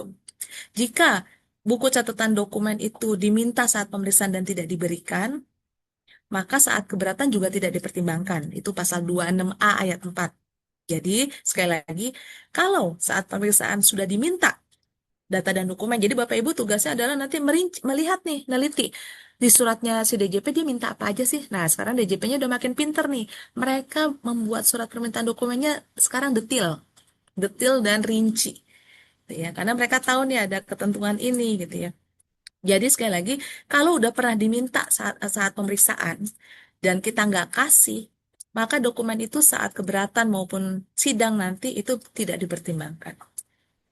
Tapi kalau ternyata saat pemeriksaan ada dokumen yang tidak diminta oleh DJP, belum diminta, Tapi kemudian di keberatan kita kasih nih, ini tambahan nih untuk bukti. Itu boleh nggak dipertimbangkan? Boleh. Kenapa? Karena saat pemeriksaan belum diminta juga oleh DJP. Ya, seperti itu. Jadi intinya betapa pentingnya pemenuhan data dokumen saat pemeriksaan. Kemudian, nah ini yang perlu highlight juga Bapak Ibu, sudah terbit surat edaran Mahkamah Agung nomor 2 tahun 2024. Jadi di sini dibilang, bukti yang berada dalam penguasaan wajib pajak dan sudah diminta secara rinci dalam waktu yang layak oleh DJP, namun tidak diserahkan saat pemeriksaan maupun keberatan, maka tidak dapat dipertimbangkan juga dalam penyelesaian sengketa di pengadilan pajak. Ini bahaya nih, kenapa? Karena sebenarnya selama ini kita masih bisa berlindung di pasal 76 Undang-Undang Pengadilan Pajak. Apa itu isinya adalah bahwa pembuktian bebas. Jadi hakim berhak menentukan apa yang dibuktikan, siapa yang membuktikan. Jadi dulu kita masih bisa tuh, kalau nggak dikasih di pemeriksaan sama keberatan nanti aja lah dibanding gitu ya. Dan itu oleh hakim akan dipertimbangkan ya karena pengadilan pajak mengacunya kepada Undang-Undang Pengadilan Pajak dan di sana ada pembuktian bebas. Tapi kemudian ini atas desakan dari Direktorat Jenderal Pajak, DJP minta keadilan nih, maksudnya DJP kok saat pemeriksaan sama keberatan nggak pernah dikasih, tapi saat dibanding dikasih, harusnya nggak boleh dipertimbangkan dong. Maka untuk mengakomodir desakan DJP, terbitlah SEMA nomor 2 ini. Gitu. Jadi hati-hati Bapak Ibu. Tapi gimana prakteknya? Gitu ya. Prakteknya ya itu bervariasi karena ada beberapa majelis yang masih menganggap bahwa oh ini adalah surat edaran. Ya, surat edaran itu tidak bisa melangkahi undang-undang. Undang-undang kan bilang tetap pembuktian bebas gitu ya. Jadi boleh, masih boleh dua pihak ini saling memberikan bukti sebebas-bebasnya gitu ya. Tapi kemudian ada juga hakim yang berpendapat tetap harus dipatuhi SMA ini gitu seperti itu. Jadi tapi ada beberapa celah sebenarnya yang bisa kita eh, eh, ambil ya supaya siapa tahu kita masih bisa terhindar dari ketentuan ini gitu. Pertama kita cek apakah pemeriksa sudah rinci memintanya karena memang di SMA itu bilang jika sudah diminta secara rinci. Jadi kita cek tuh, ini yang kita kasih ini sebenarnya udah pernah diminta belum sih sama DJP di suratnya dia gitu ya. Kemudian yang kedua dalam waktu yang layak nih, layak tuh berapa lama? 1 bulan. Kadang-kadang DJP suka gini ngirim permintaan dokumen saat pemeriksaan ya. Mohon dilengkapi dalam waktu 7 hari gitu misalkan. Nah kan itu sebenarnya nggak sesuai ketentuan juga. Ketentuan bilang ya, bisa dalam waktu 1 bulan gitu kan. Ini ternyata cuma 7 hari. Mepet-mepet udah pemeriksaan udah mau selesai dia baru minta data gitu. Itu maka itu tidak bisa dikatakan dalam waktu yang layak gitu ya. Jadi kita masih boleh nih ngasih dokumen saat banding. Begituan juga cek apakah prosedurnya sudah dijalankan dengan benar yaitu ya DJP saat kita nggak ngasih data dia harus mengirimkan surat permintaan pertama dan surat peringatan pertama dan surat peringatan kedua. Jadi dalam waktu 2 minggu nggak dilengkapi surat peringatan satu, kemudian belum dilengkapi lagi surat peringatan kedua. Berikutnya eh, secara general upaya minimalisir risiko sengketa terkait keberatan yaitu tadi terapkan strategic litigation. Jadi kita menilai dulu nih sebenarnya suatu sengketa ini kuat nggak sih untuk diajukan keberatan? Jangan sampai nanti Bapak Ibu udah menghabiskan waktu biaya untuk ajukan keberatan, tapi ternyata, aduh dari awal emang udah lemah gitu ya, udah lemah. Jadi buat buat buat apa buang-buang waktu dan buang-buang biaya gitu ya, bayar konsultan dan sebagainya. Apalagi proses keberatan panjang gitu ya. Kalau ternyata sengketa Bapak Ibu ternyata memang eh, bisa langsung dikatakan lemah gitu. Apa contohnya ya? Misalkan sengketa pembuktian, Bapak Ibu nggak punya buktinya gitu misalkan duh kita udah nggak punya buktinya, nggak megang dan sebagainya. Ya itu kan udah sulit gitu ya. Mau kita fight seperti apa juga mungkin akan sulit gitu. Kemudian perhatikan syarat ketentuan formalnya tadi, jangka waktu 3 bulan, dokumennya juga harus dilengkapi, andal sejak awal gitu ya. Kemudian penuhi permintaan peneliti dengan optimal tepat waktu, jalin komunikasi yang baik ini penting dengan peneliti keberatan. Kenapa? Nah, kadang-kadang melalui komunikasi yang baik lewat WA gitu ya, informal gitu ya kita akan jadi, Bu, kita mau ngadain pembahasan ya tanggal sekian gitu kan jadi lebih enak dibandingin tiba-tiba nggak pernah ada komunikasi, tiba-tiba datang surat undangan pembahasan dan itu kita miss gitu ya. Kan kita nggak tahu, nggak dikasih tahu lewat WA atau apa gitu ya. Ya kalau katanya ada DJP, udah kita kirim kok lewat Cortex misalkan gitu. Tapi kita miss gitu ya, saking banyaknya surat yang masuk. Jadi itulah pentingnya komunikasi dengan petugas DJP-nya. Kemudian juga tentunya bantuan konsultan pajak atau kuasa hukum yang kompeten. Oke, berikutnya kita lanjut ke banding dan gugatan. Oke, mudah-mudahan saya bisa selesaikan sekitar 10 menit lagi ya. Jadi nanti kita sisa 20 menit dan saya bisa tanya jawab. Jadi kalau banding itu sekarang udah didorong untuk melalui e-tax court ya Bapak Ibu. Pertanyaannya apakah masih bisa mengajukan banding melalui manual? Ya, jawabannya masih boleh ya. Manual tuh berarti melalui pos gitu ya. Tapi udah nggak bisa kalau langsung ke loket ya. Kalau langsung ke loket di pengadilan pajak ya nanti akan diarahkannya lewat e-tax court juga gitu.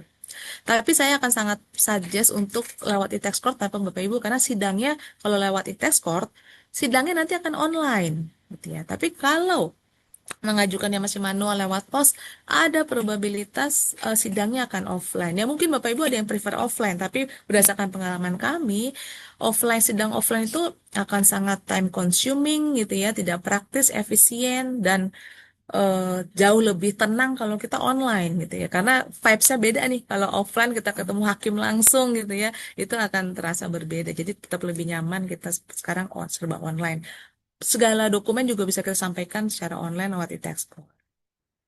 Banding diajukan 3 bulan sejak SK keberatan diterima. Oke, mungkin lanjut aja. Oke, ini kelengkapan administrasinya.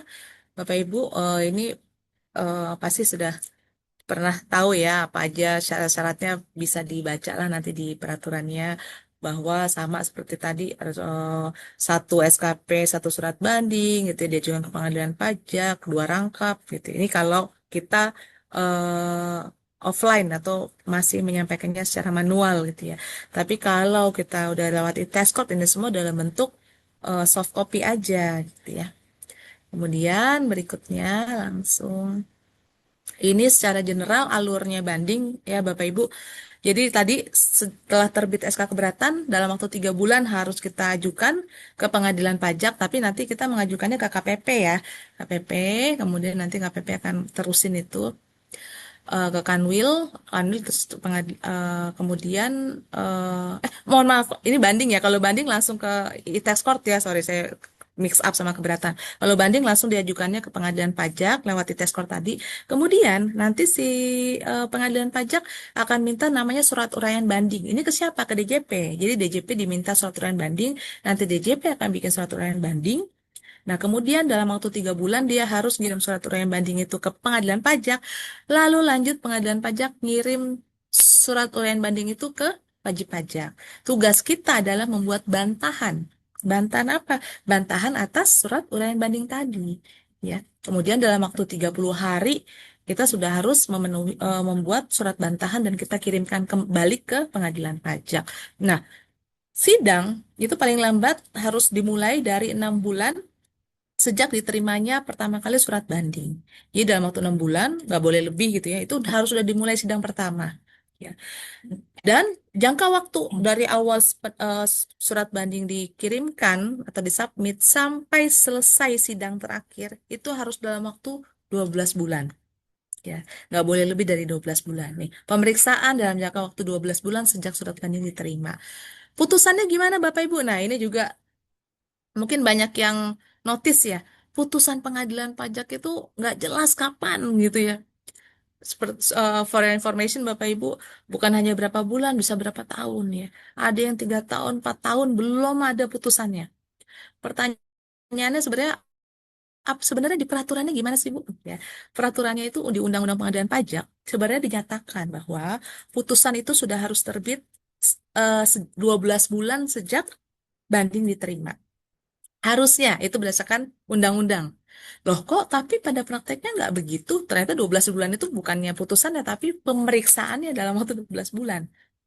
Kenapa seperti itu pada prakteknya? Karena memang eh, workload dan jumlah sengketa tuh belasan ribu, banyak banget. Itu nggak akan kepegang kalau dalam waktu 12 bulan harus bikin putusan itu pengadilan pajak nggak bisa. Dan apakah mereka menyalahi aturan dengan menerbitkan putusan lebih dari 12 bulan? Sayangnya Bapak Ibu nih, sayangnya nih, Undang-Undang Pengadilan Pajak tidak seperti Undang-Undang KUP. Jadi kalau Undang-Undang KUP ada bilang gini, jika DJP tidak menerbitkan putusan keberatan, misalkan kita ngajuin keberatan, DJP tidak menerbitkan putusan dalam waktu 12 bulan, maka pengajuan keberatan dianggap diterima atau dikabulkan. Ya, jadi ada efek hukumnya nih. Kalau si DJP nerbitin keputusan lebih dari 12 bulan. Tapi tidak demikian dengan pengadilan pajak. Sayangnya di Undang-Undang Pengadilan Pajak tidak ada ketentuan yang bilang gitu. Jadi kalau hakim memutuskan lebih dari 12 bulan maka akan dianggap dikabulkan. Sayangnya nggak ada. Jadi tidak ada efek hukumnya. That's why kenapa sampai sekarang prakteknya ya udah terbitnya bisa 2 tahun, 3 tahun karena nggak ada efek hukumnya. Tidak diatur juga di undang-undang. Seperti itu. Oke, berikutnya tinggal 4 menit lagi. Oke, sip. Ini upaya meminimalisir risiko sengketa pajak. Sekilas itu tadi yang saya bilang bahwa terkait pemenuhan eh, dokumen, data dan sebagainya yang diminta itu sangat harus diperhatikan. Kemudian sama tadi kita juga uji dulu ini layak apa enggak, kuat apa enggak untuk dilanjutkan ke banding. Sama, oh ini ada yang penting nih, tata tertib persidangan ya. Jadi mungkin ya Bapak Ibu mungkin beberapa pakai bantuan kami sebagai konsultan ya. Tapi gimana kalau Bapak Ibu memutuskan, ya udah saya tangani sendiri deh sidang banding. Itu hati-hati Bapak Ibu harus memperhatikan ketentuan tata tertib persidangan. Jadi apa contohnya? Masalah pakaian. Itu diatur.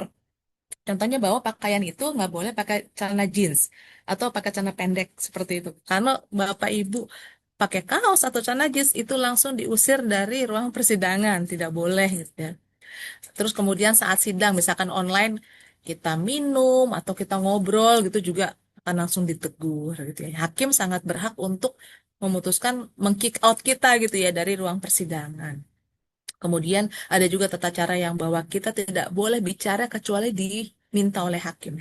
Jadi kita nggak boleh tuh langsung menyelak begini gini gini gitu nggak boleh ya.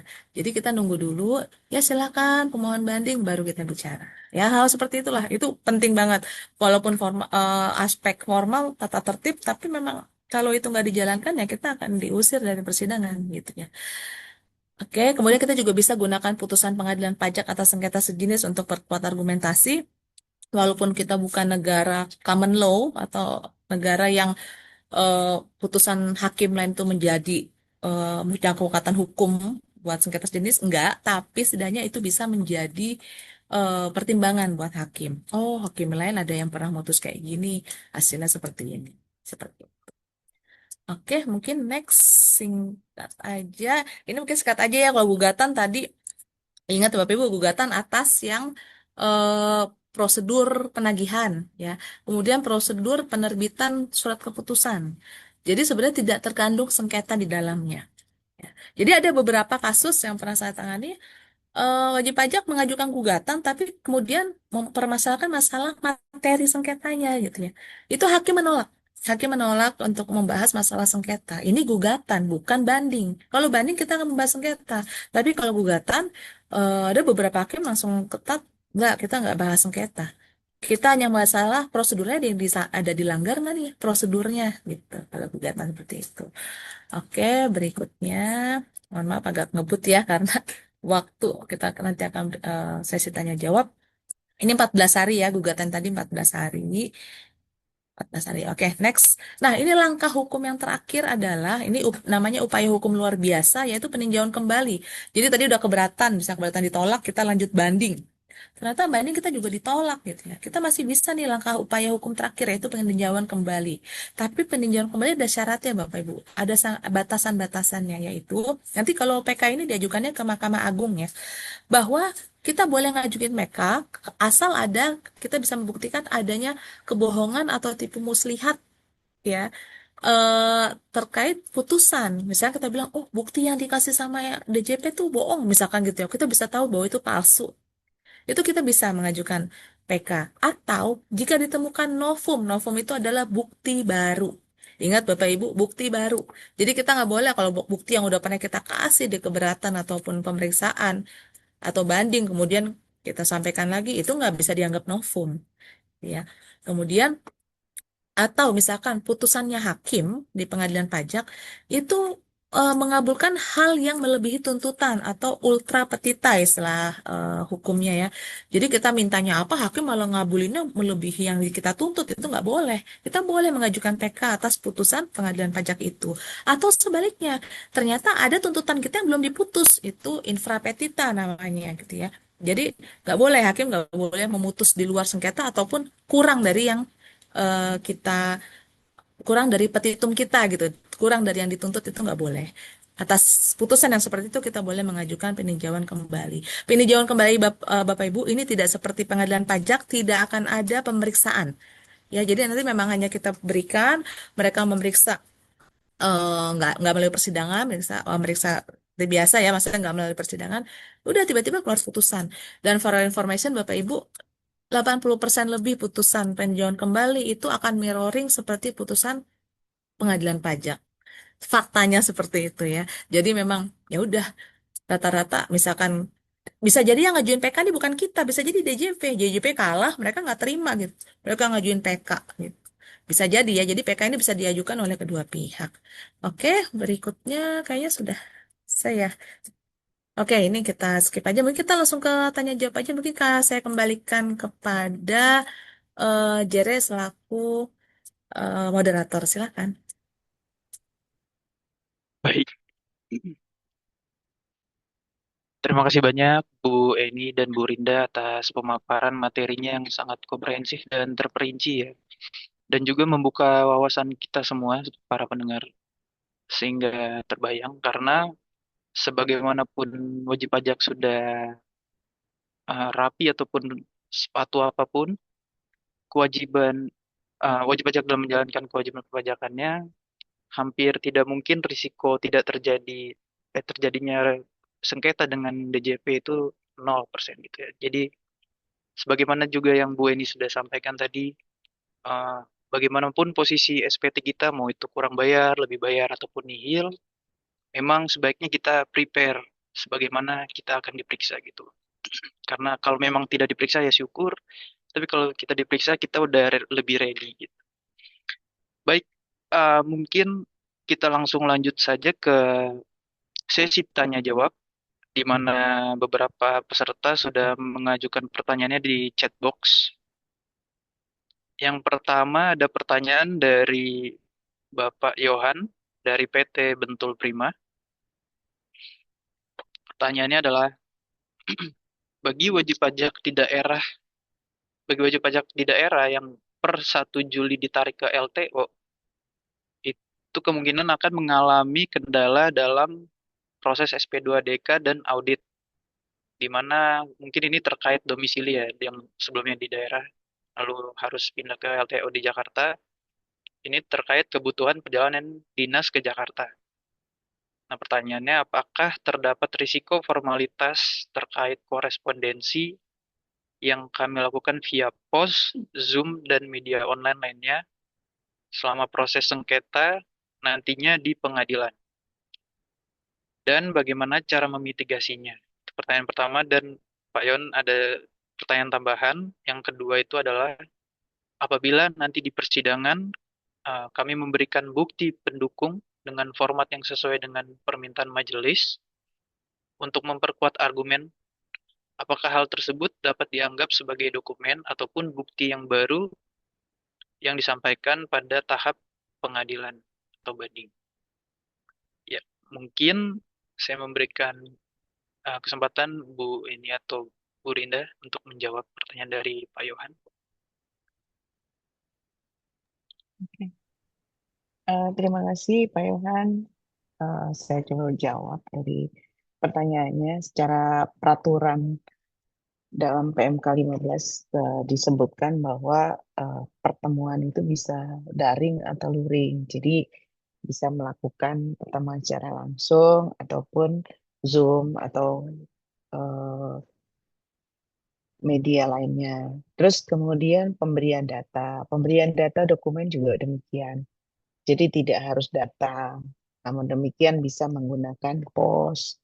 Bapak juga bisa bertukar data menggunakan biasanya OneDrive ya kalau kita bilang. Jadi sharing data, ada data room, kita buat data room. Jadi dari pihak DJP bisa mengakses, kita juga bisa mengakses. Terus kemudian di situ, namun demikian satu hal yang kami ingatkan, semuanya serba online, jadi dokumentasi tetap penting dalam hal ini.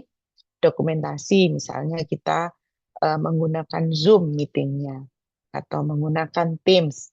Jadi mohon untuk didokumentasikan di foto, screenshot untuk hasil Zoom tersebut yang menunjukkan tanggal, menunjukkan waktu, terus jadi masih sesuai dengan undangan, masih sesuai dengan timeline. Terus kemudian terkait dengan data.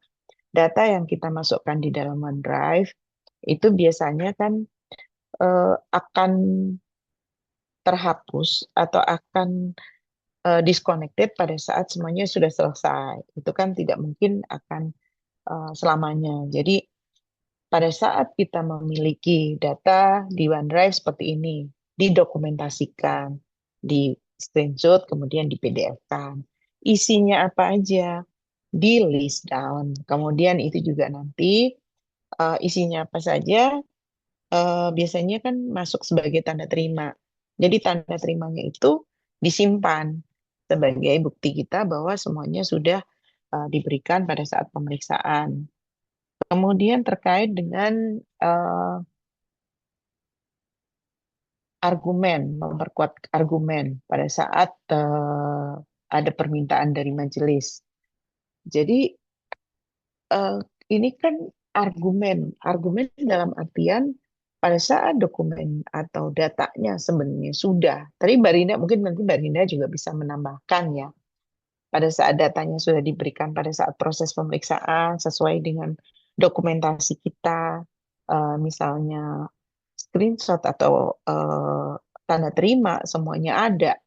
Jadi data awal atau data dalam artian min data apa ya, data utama ya, data utama sudah yang diminta oleh hakim itu tambahan penjelasan, keterangan untuk memperjelas dari apa yang sudah kita sampaikan pada saat pemeriksaan dan semuanya sudah ada di situ. Jadi source of datanya itu sebenarnya udah ada pada saat pemeriksaan. Cuman majelis hakim tuh ingin lebih jelas nih, apa sih ini artinya, bagaimana sih ini mekanismenya, penjelasan yang lebih detail. Nah, itu bukan merupakan data baru karena itu penjelasan ya. Mungkin Mbak Rinda bisa tambahkan untuk hal ini.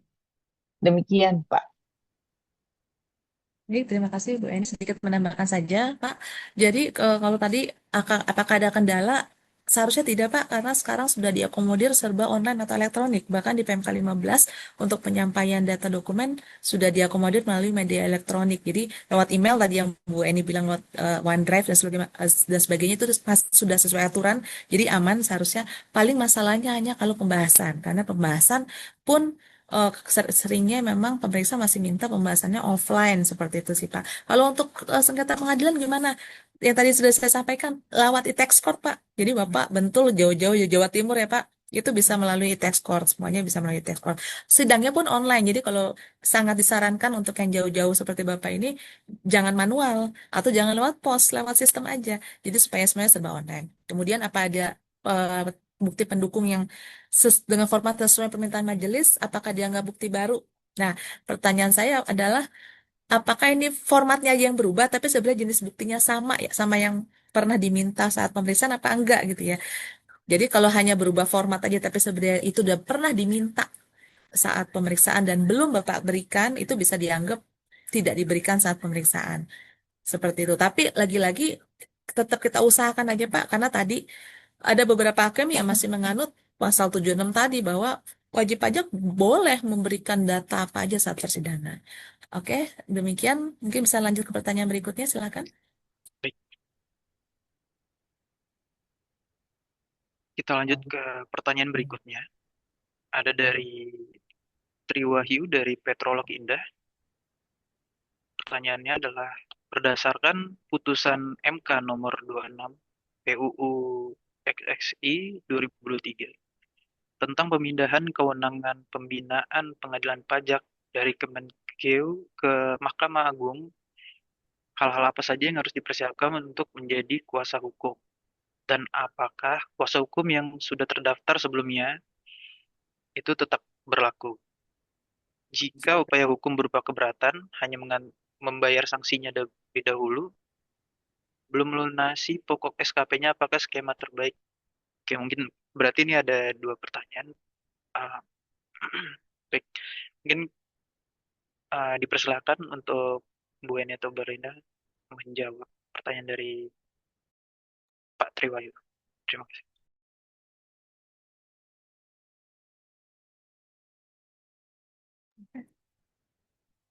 Oke, baik. Kalau terkait apa saja yang dipersiapkan untuk menjadi kuasa hukum, kami pun masih menunggu-nunggu sebenarnya nih. Nanti perubahan ketentuan apa yang akan terjadi saat nanti tahun 2027 ya, saat nanti pengadilan pajak pindah ke bawah Mahkamah Agung. Kalau saat ini kan pengadilan pajak masih di bawah Kementerian Keuangan.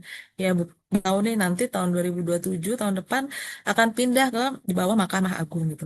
Nah, kami pun mohon maaf Pak, kami juga masih menanti-nanti nih, waduh ketentuan apa nih yang berubah gitu ya, terkait kepindahan nanti ke Mahkamah Agung, terkait apakah nanti yang sidang harus syaratnya harus advokat, harus SH atau apa gitu, itu juga sama Pak, kami juga mempunyai kekhawatiran yang sama gitu ya. Jadi kami belum bisa menjawab karena memang belum ada aturan yang terbit. Kemudian, jika upaya hukum berupa banding hanya membayar sanksinya dahulu, belum melunasi pokok SKP-nya, apakah skema terbaik? Ya itu sebenarnya kembali ke kalau berdasarkan aturan kan sebenarnya yang wajib dibayar adalah sebesar yang disetujui saat pembahasan akhir ya saat closing kalau berdasarkan aturan. Tapi tadi sebenarnya hanya sebagai strategi sih Pak supaya nggak kena 30% gitu ya dari jumlah pajak yang kurang dibayar. Kalau Bapak mau melunasi sanksinya dulu, nggak tahu saya secara secara itu akan executable nggak ya? Karena kan nanti SKP-nya satu tuh ada sanksinya kecuali nanti ada muncul STP setelahnya gitu ya. Tapi kalau sanksinya jadi satu dan SKP, kalau Bapak nanti masukin pembayaran atas itu kan yang terbit jumlah seluruhnya gabungan. Jadi ya itu kembali lagi ke eh, pertimbangan masing-masing ya. Tapi kalau kami selalu kalau cash flow-nya tidak bermasalah sebaiknya lunasi semuanya dulu. Karena 30% tuh banyak gitu ya, Pak. Demikian, mungkin bisa lanjut berikutnya. Baik, terima kasih Bu Rinda. Oke, selanjutnya mungkin biar langsung kita lanjut ke pertanyaan ketiga dari Henry dari SIM. Pertanyaannya adalah basis ukuran waktu yang layak itu ukurannya apa ya? 7 hari kah, 14 hari kah, atau tafsir masing-masing pihak saja? Mungkin ini asumsi waktu layak untuk memberikan tanggapan mungkin ya. Ya, mungkin Mbak Rinda atau Bu Eni ada yang mau menjawab pertanyaan dari Pak Henry? Silakan.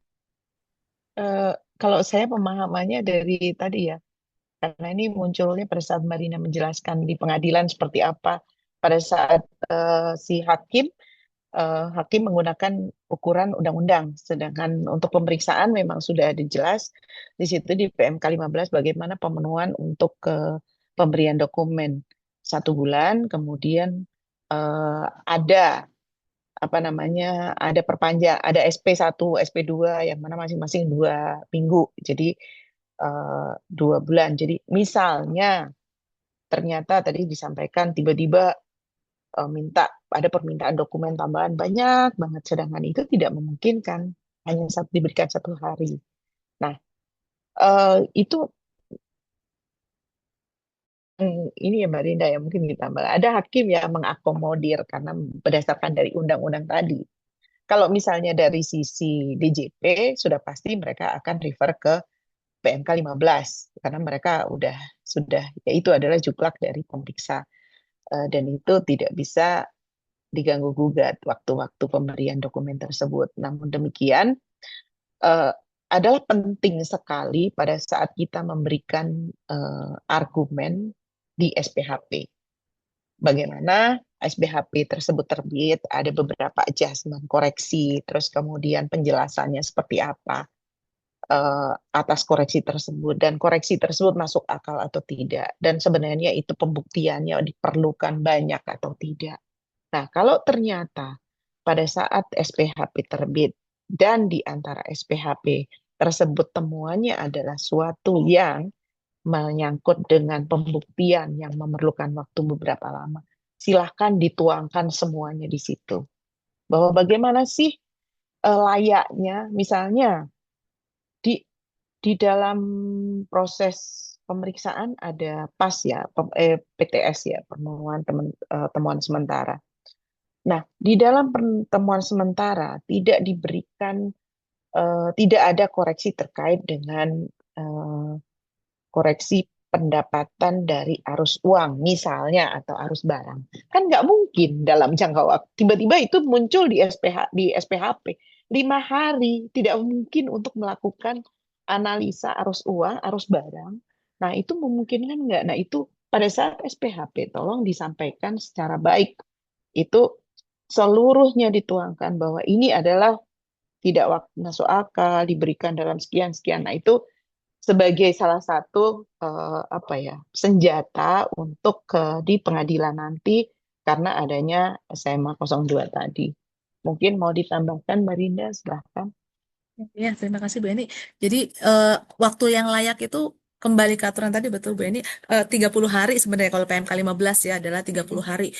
Seringnya memang si DJP karena mereka uh, lupa mungkin ya tiba-tiba udah mau jatuh tempo pemeriksaan baru kirim permintaan dokumen dalam waktu 7 hari. Terus abis itu nggak lama closing. Itu pernah kejadian ke klien saya gitu ya. Itu kan nggak layak. Kenapa? Lah aturannya sendiri bilang 30 hari, 1 bulan kok. 1 bulan kita diberikan waktu untuk memenuhi. Gitu. Jadi mungkin patokannya ya itu tadi 30 hari gitu ya. Mungkin salah satu patokan itu. Kemudian izin lanjut ke yang berikutnya ya Bu Eni. Yang pertanyaan dari Pak Rizky Efisenda, mohon izin karena waktunya juga sudah mepet, mungkin saya lanjut aja. Eh, Jika terdapat pemeriksaan lengkap yang sudah melewati 5 bulan dari SP2 dan tidak terdapat suatu panjang waktu pemeriksaan, apakah penerbitan SKP tersebut dapat dianggap menyalahi ketentuan dan dapat dianggap gagal formal? Nah, ini pertanyaan yang bagus, Pak Sena. Ini kebetulan klien saya nih. Jadi banyak kejadian gitu ya. Bahkan udah lebih dari 1 tahun, ya, udah lebih dari 1 tahun belum terbit SKP. SKP terbit melebihi 1 tahun. Kalau berdasarkan aturan boleh nggak digugat? Boleh. Kalau berdasarkan aturan, boleh kita mengajukan gugatan. Kita gugat tuh, oh SKP-nya melebihi 1 tahun, atau bahkan ini pemeriksaan lengkapnya udah lebih dari 5 bulan, SP2-nya udah dari SP2 dan nggak terbit-terbit nih SKP-nya. Boleh nggak kita gugat? Kalau secara aturan boleh kita gugat. Tapi Bapak Ibu, pada kenyataannya hasilnya gimana? Nah, berdasarkan pengalaman kami, dan sudah ada beberapa putusan. Nah, ini kayaknya sikap bersama pengadilan pajak atas kasus seperti ini. Jadi jika kita menggugat karena SKP-nya tadi lebih dari 1 tahun, kemudian tadi udah lebih dari 5 bulan, atas yang PMK 15 kan lebih dari 5 bulan gitu ya. Itu maka pengadilan pajak surprisingly mereka menolak gugatan kita. Tahu alasannya apa Bapak Ibu? Alasannya adalah karena undang-undangnya bilang belum daluarsa pemeriksaan. Ya, jadi dianggapnya adalah PMK ini tidak boleh mengatur yang bertentangan dengan eh, atasnya, undang-undangnya sendiri membolehkan selama belum daluarsa. Jadi memang seringnya adalah kita ditolak gugatannya, gitu ya. Dan ini ada nih eh, putusan dari Pak MA ya, ada yang bahkan sampai MA nih, dan ini akhirnya diterapkan di semua atas gugatan yang sama di pengadilan pajak. Mereka once ada putusan dari MA, mereka akan berkaca ke sana. Putusan MA-nya menyatakan bahwa SKP dari pemeriksaan yang melewati jangka waktu tidak dibatalkan sepanjang SKP tersebut terbit dalam jangka waktu 5 tahun itu tadi daluarsa. Nah, gitu. Jadi kalau pertanyaannya boleh nggak menyalahi aturan? Betul, mereka menyalahi aturan. Bisa kita ajukan gugatan nggak? Bisa. Lalu kita akan menang nggak? Enggak. Sayangnya kita nggak akan menang.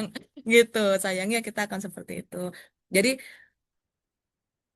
oke. Jadi kalau yang bisa kita menangkan ya, itu adalah yang 361D tuh Bapak Ibu. Kalau nggak ada SPHP dan nggak ada pembahasan akhir closing. Seperti itu. Oke, mungkin bisa lanjut lagi ke berikutnya. Jadi Iya, lanjut jadi ya, banyak biar ya. Ya mungkin Seru-seru soalnya. last question ya, Bu Eni Barinda. Oke. Jika Ya, surat tanggapan SPP menyatakan tidak setuju, namun kemudian saat pembahasan akhir berubah pikiran dan setuju, apakah masih boleh mengajukan keberatan atas koreksi tersebut? Izin, Boleh. ya silakan Bu Eni. Iya, boleh. Boleh, Boleh. boleh. Betul. Jadi jawabannya adalah boleh. Ya, mau kita menyatakan setuju ataupun tidak setuju saat pemeriksaan, baik saat SPH, tanggapan SPP maupun saat closing, itu tidak menghalangi kita untuk mengajukan keberatan. Ya, efeknya apa? Kalau kita setuju, maka itu sebelum ngajuin keberatan harus kita lunasi. Undang-undangnya bilang begitu. Tapi kalau kita nggak ada yang kita setujuin semua ya nggak ada. Gimana kalau misalkan kita menyatakan setuju tapi kita keberatan? Boleh nggak? Boleh. Tapi syaratnya ya bayar aja dulu gitu yang disetujuin itu. Gitu ya. Tapi boleh ngajuin keberatan? Boleh. Undang-undang tidak melarang, tidak ada larangan untuk tidak mengajukan keberatan hanya dengan alasan sudah disetujui kok saat pemeriksaan. Paling nih berdasarkan pengalaman saya paling saat di sidang ditanyain sama hakim ya kita. Lah dulu Bapak Ibu waktu ke pemeriksaan katanya setuju nih gitu kan.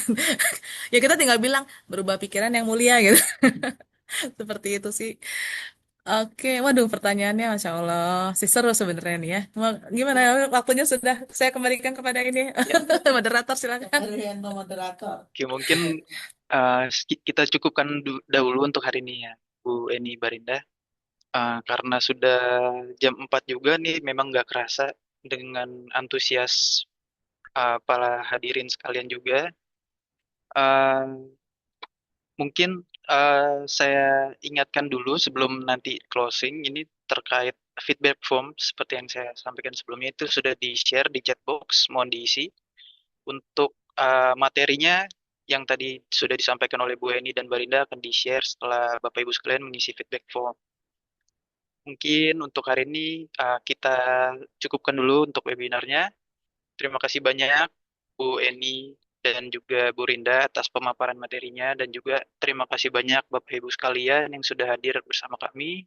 Terima kasih atas antusiasmenya. Sukses selalu untuk Bapak Ibu sekalian. Selamat sore semuanya. Terima kasih Bapak Ibu. Mohon maaf ya kalau ada yang belum sempat terjawab. Terima kasih. Terima kasih semuanya.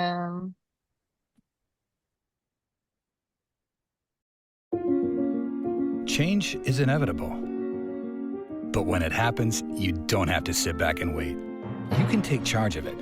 With more than 60,000 powerful minds who live and breathe the nuances of your rapidly changing business, RSM instills confidence when it matters most by harnessing technology and deep industry experience, enabling you to take charge of change. RSM, experience the power of being understood.